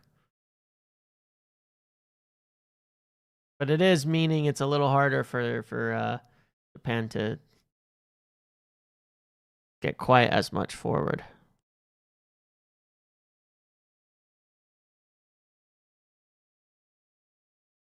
Casemiro dropping off as he passes it.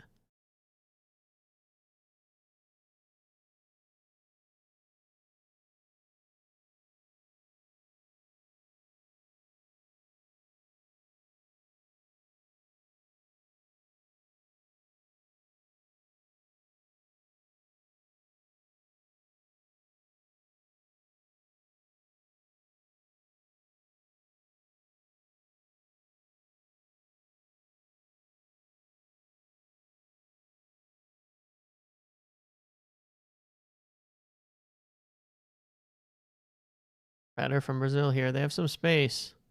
Players in the box. Oh, good shot. Good header. Much better there. They had some actual box occupation here.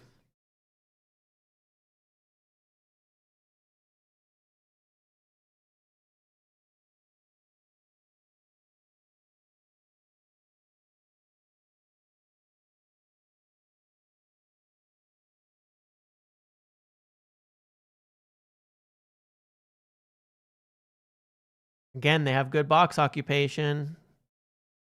Not a ton of height, but they have a lot of... They're really pushed Japan narrow now. Look at how narrow Japan are defending here. Everybody's in between a really small amount of space, so the fullbacks are free, and then as long as they have players in the box, Brazil have a chance here. Cunha almost, or Endrick almost, rather.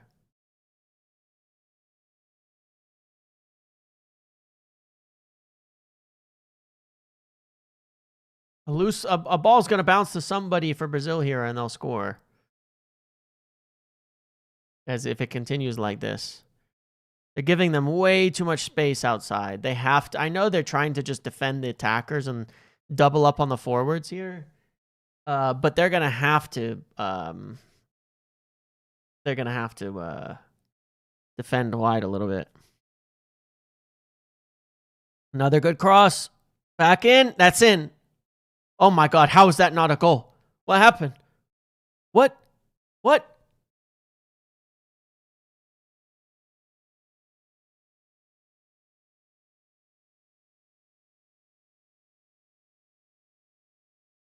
Oh.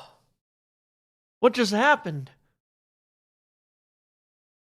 What just happened, dude? Suzuki didn't go for that. Oh, Cunha almost scores. No, Casemiro. It was Casemiro's header. It goes bouncing off a bunch of Japanese players and then just...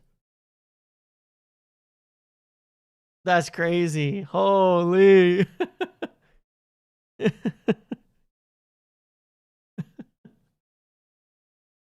Damn. That was nuts. Japan nearly had a chance at the other end. That was crazy. Brazil pushing, though. They keep it up. If it keeps going the way it's gone the last few minutes, they will score this way. They're actually looking like they have something now. The way that they've dropped in and made space out wide now. Japan are not defending it well yet.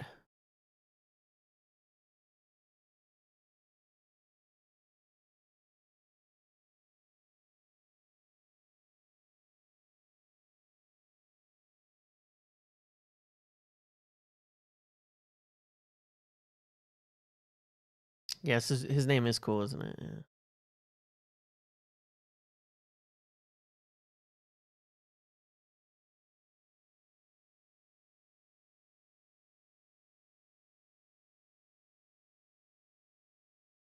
Japan definitely lack height as well, you know, in that sense, in terms of defending in the box.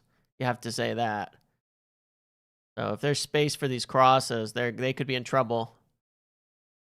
It's Casemiro. Of course.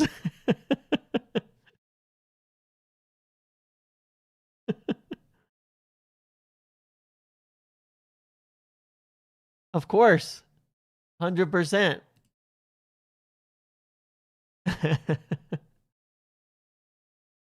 In the boxes. It might be offside. Hold on.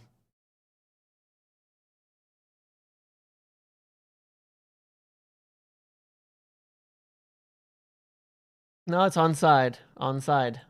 Goal it is. Good in both boxes.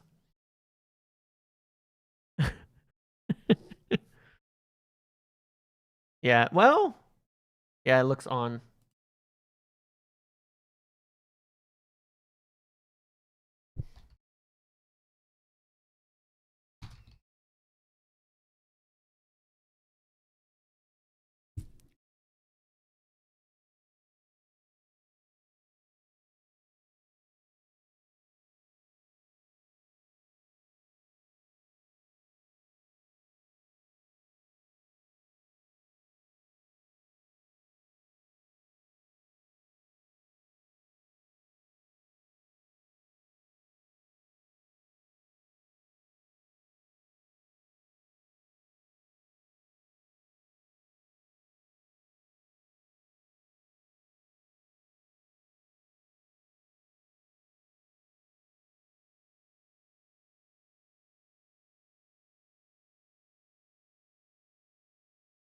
He's good at it.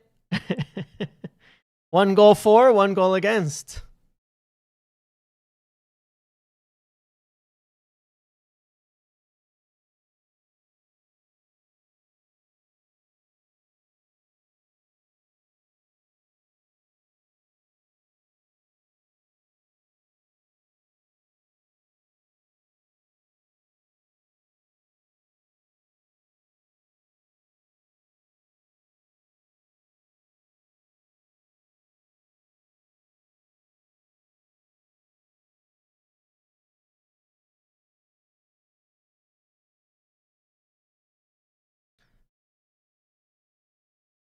Vinny. Oh, Vinny.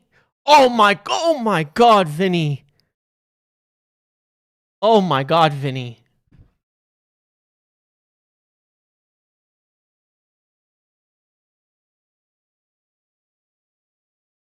Oh my God, Vinny. Best player in world and United Stop it. history, Uncle fucking Casemiro, smiley face emoji. What a save that is. That's a crazy save, to be honest. Unbelievable save. Unbelievable magic. Unbelievable save. Amazing.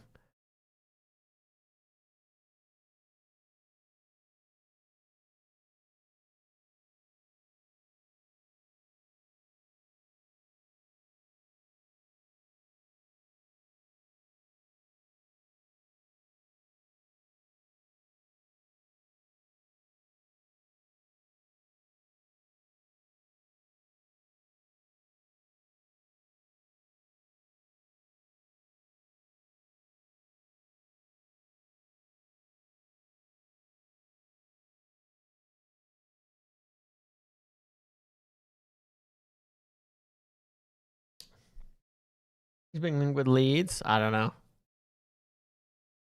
United data team getting Suzuki call right again. Yeah, yeah.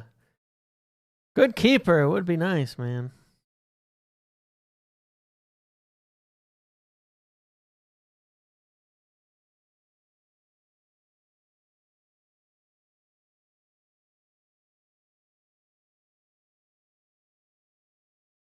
Oh, big press from Japan there.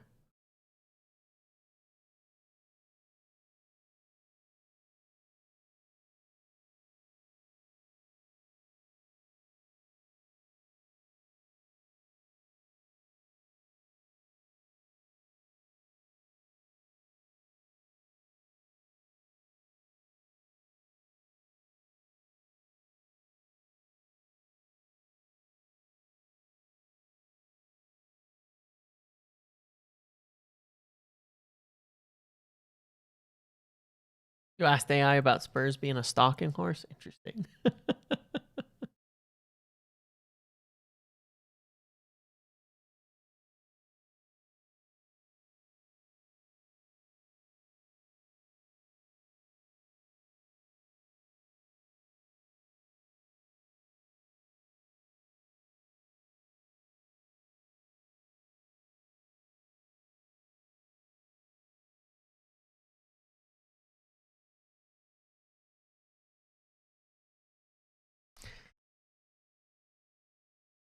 Did read that either Leeds or Aston Villa are in for Suzuki. Yeah, there's a few, yeah.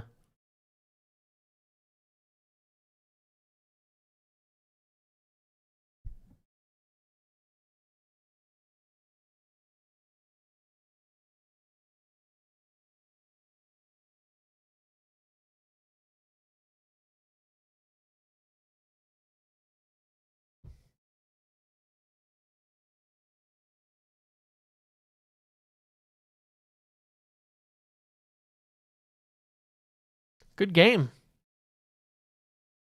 Good game.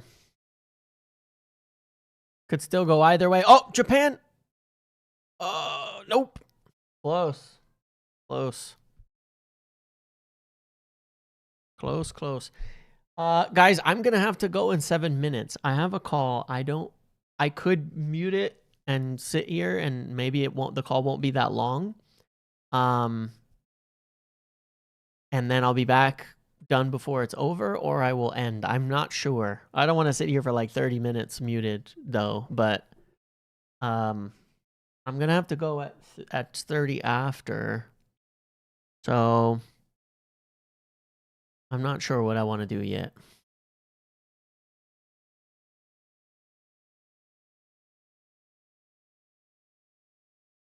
Mute or come back after. Yeah, I mean, you'll message Sweet Nut. Okay, all right. I'll mute it and maybe I'll be done before too long, and we'll see.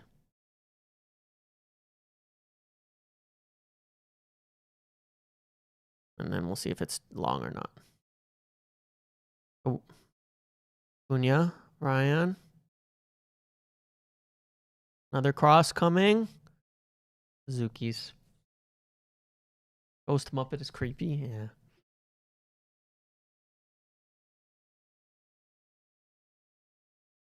That was some good skill from Ryan there.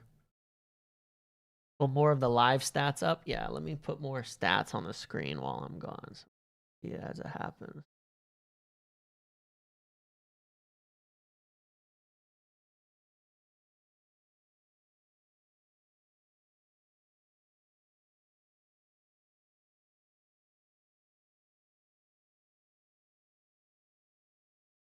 Can get the live action one going here. Maybe.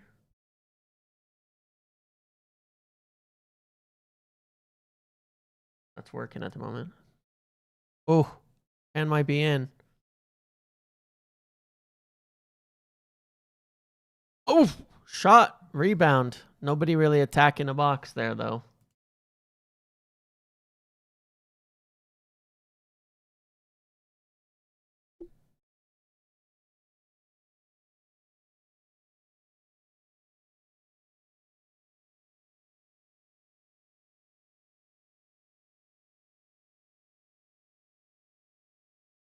The commentator on TV is so bad. I mean, I'm gonna have to mute. So either way, so I'll be sitting here though.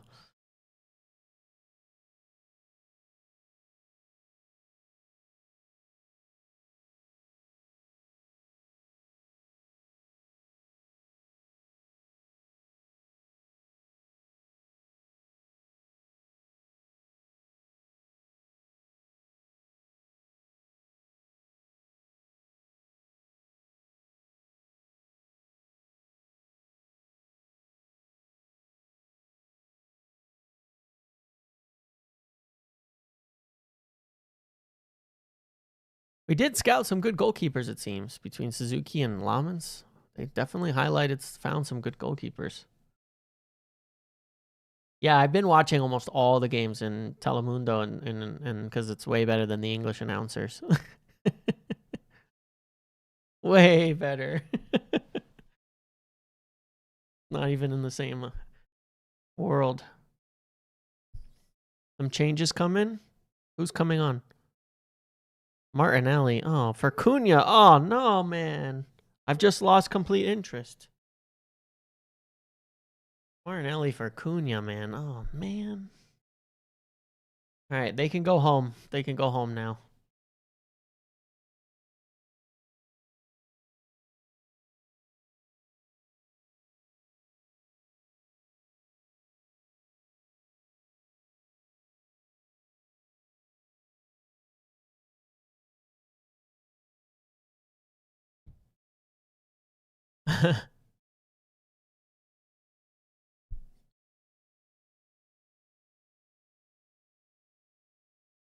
But we signed Onana due to Tanag. Yeah, we did. Unfortunately, we did.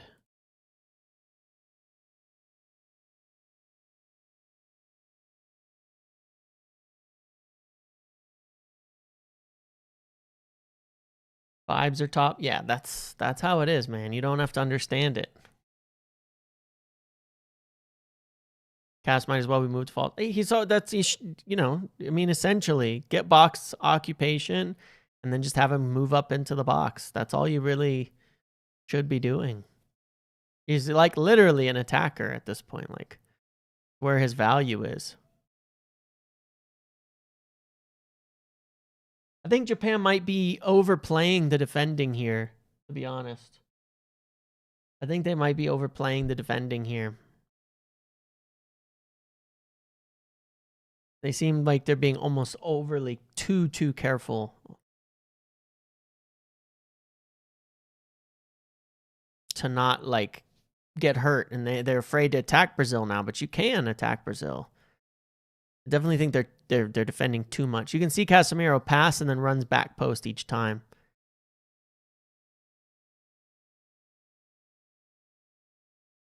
But yeah, I think Japan's defending is too much like they're respecting Brazil too much now.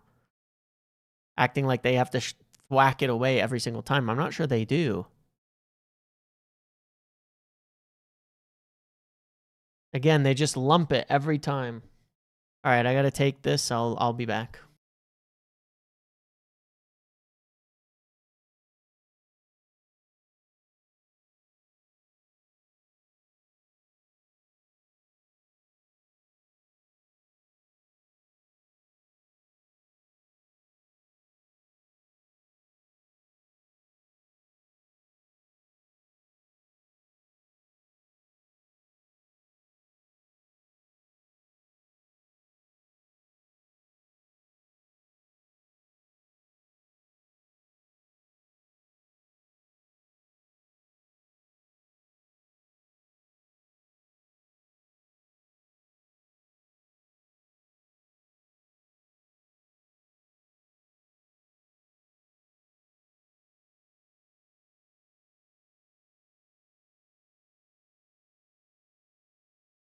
I'm still sort of here, but I'll pop back in and out while I wrap up those up.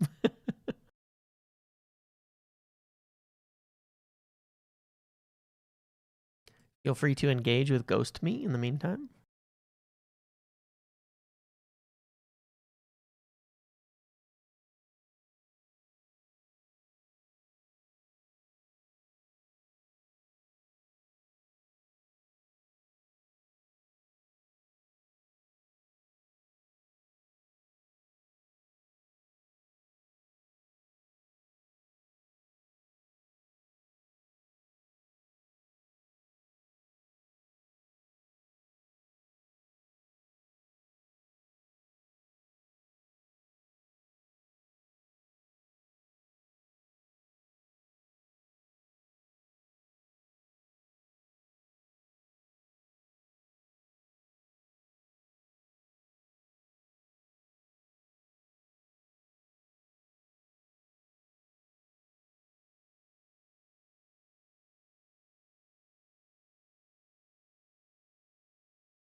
Well, that's that, guys.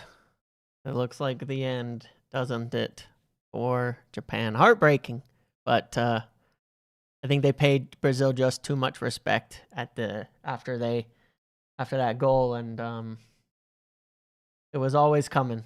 It was always coming. So from like around 50 minutes, it felt like Japan were just sat in and they couldn't get out at that point. But yeah, but still, they fought hard.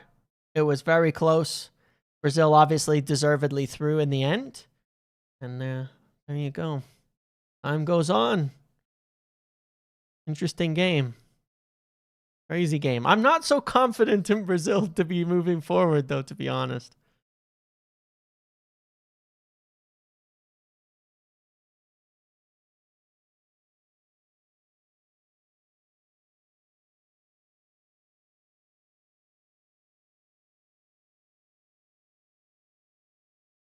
Yeah. Casemiro, yeah, low block. It was a good game. Really good game. Hopefully the rest of the knockouts are close. I mean, 2 big stoppage time winners so far.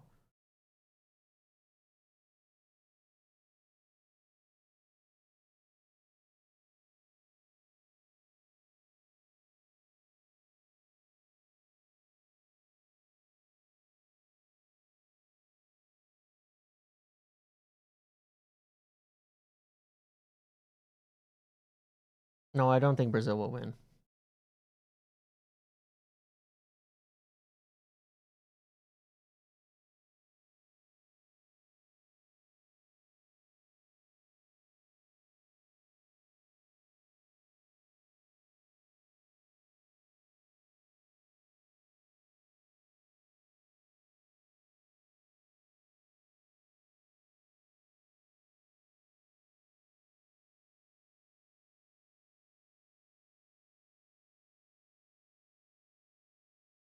Yeah. I was just wrapping up saying, but yeah, I wanted to comment on the end of the game here. But yeah, I'm done now, but yeah, that was a crazy game, to be honest. That was a crazy game.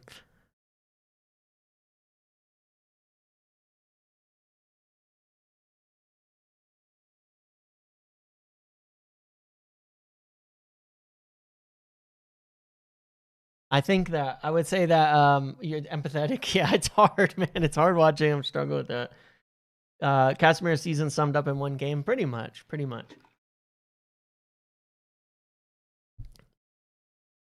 It's more understandable at the national level, because it's like, what do they have? Um, you know, midfield. I mean, the Brazil team is rough. I'm not gonna lie. I cannot see Brazil getting much further. If we look at the bracket, hold on, let me switch some stuff. Yeah, on my screen properly here. Oh, that's a little crazy. If we look at the bracket,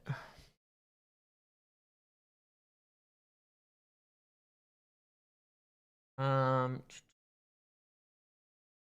I mean, Ivory Coast or Norway will be next for them. I don't think they'll beat them. I don't think they'll beat them.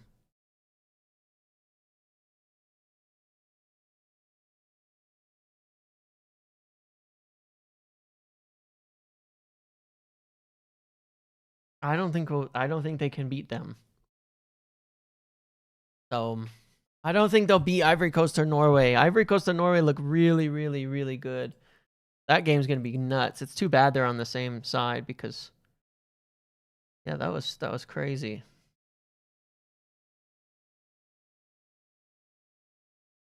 That was crazy. But yeah, I mean, at the end of the day, you take Casemiro, 1 goal conceded, 1 goal scored. Like a celebration. The balance. 1 goal conceded because of him, 1 scored. So it's 0-0 Casemiro. But Brazil find that second goal. So deservedly through. But it is such a hilarious Brazil game. And now Casemiro game. And now you'll get the everybody saying, see, we need Casemiro. But yeah, we'll see.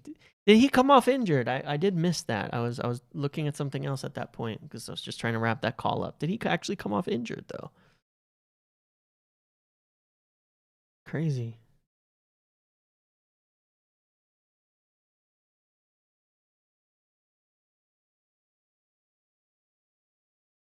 I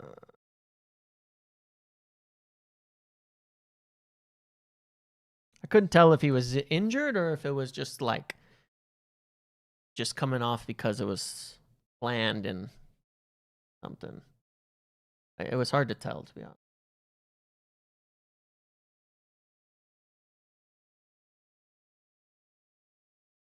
He was okay.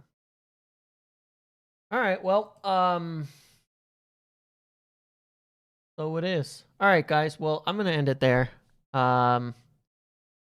We'll see if I come back later for anything or tomorrow. Weird stream and live today in terms of timing. Tomorrow is gonna be like a lot of games and hopefully some news to talk about as well. But I'll be back later today if there's anything else to talk about in the meantime. But otherwise, enjoy the rest of your day. Thanks for hanging out with me for the long time that we have. Apologies that the end of the game was 20 minutes of silence because it's hard, man. It's hard doing all this stuff at the same time as other things. But we'll be back later. Later today or worst case tomorrow if there's nothing to talk about. Okay? I'll see you later, everybody. Enjoy the rest of your evening. Thanks for hanging out today. Goodbye.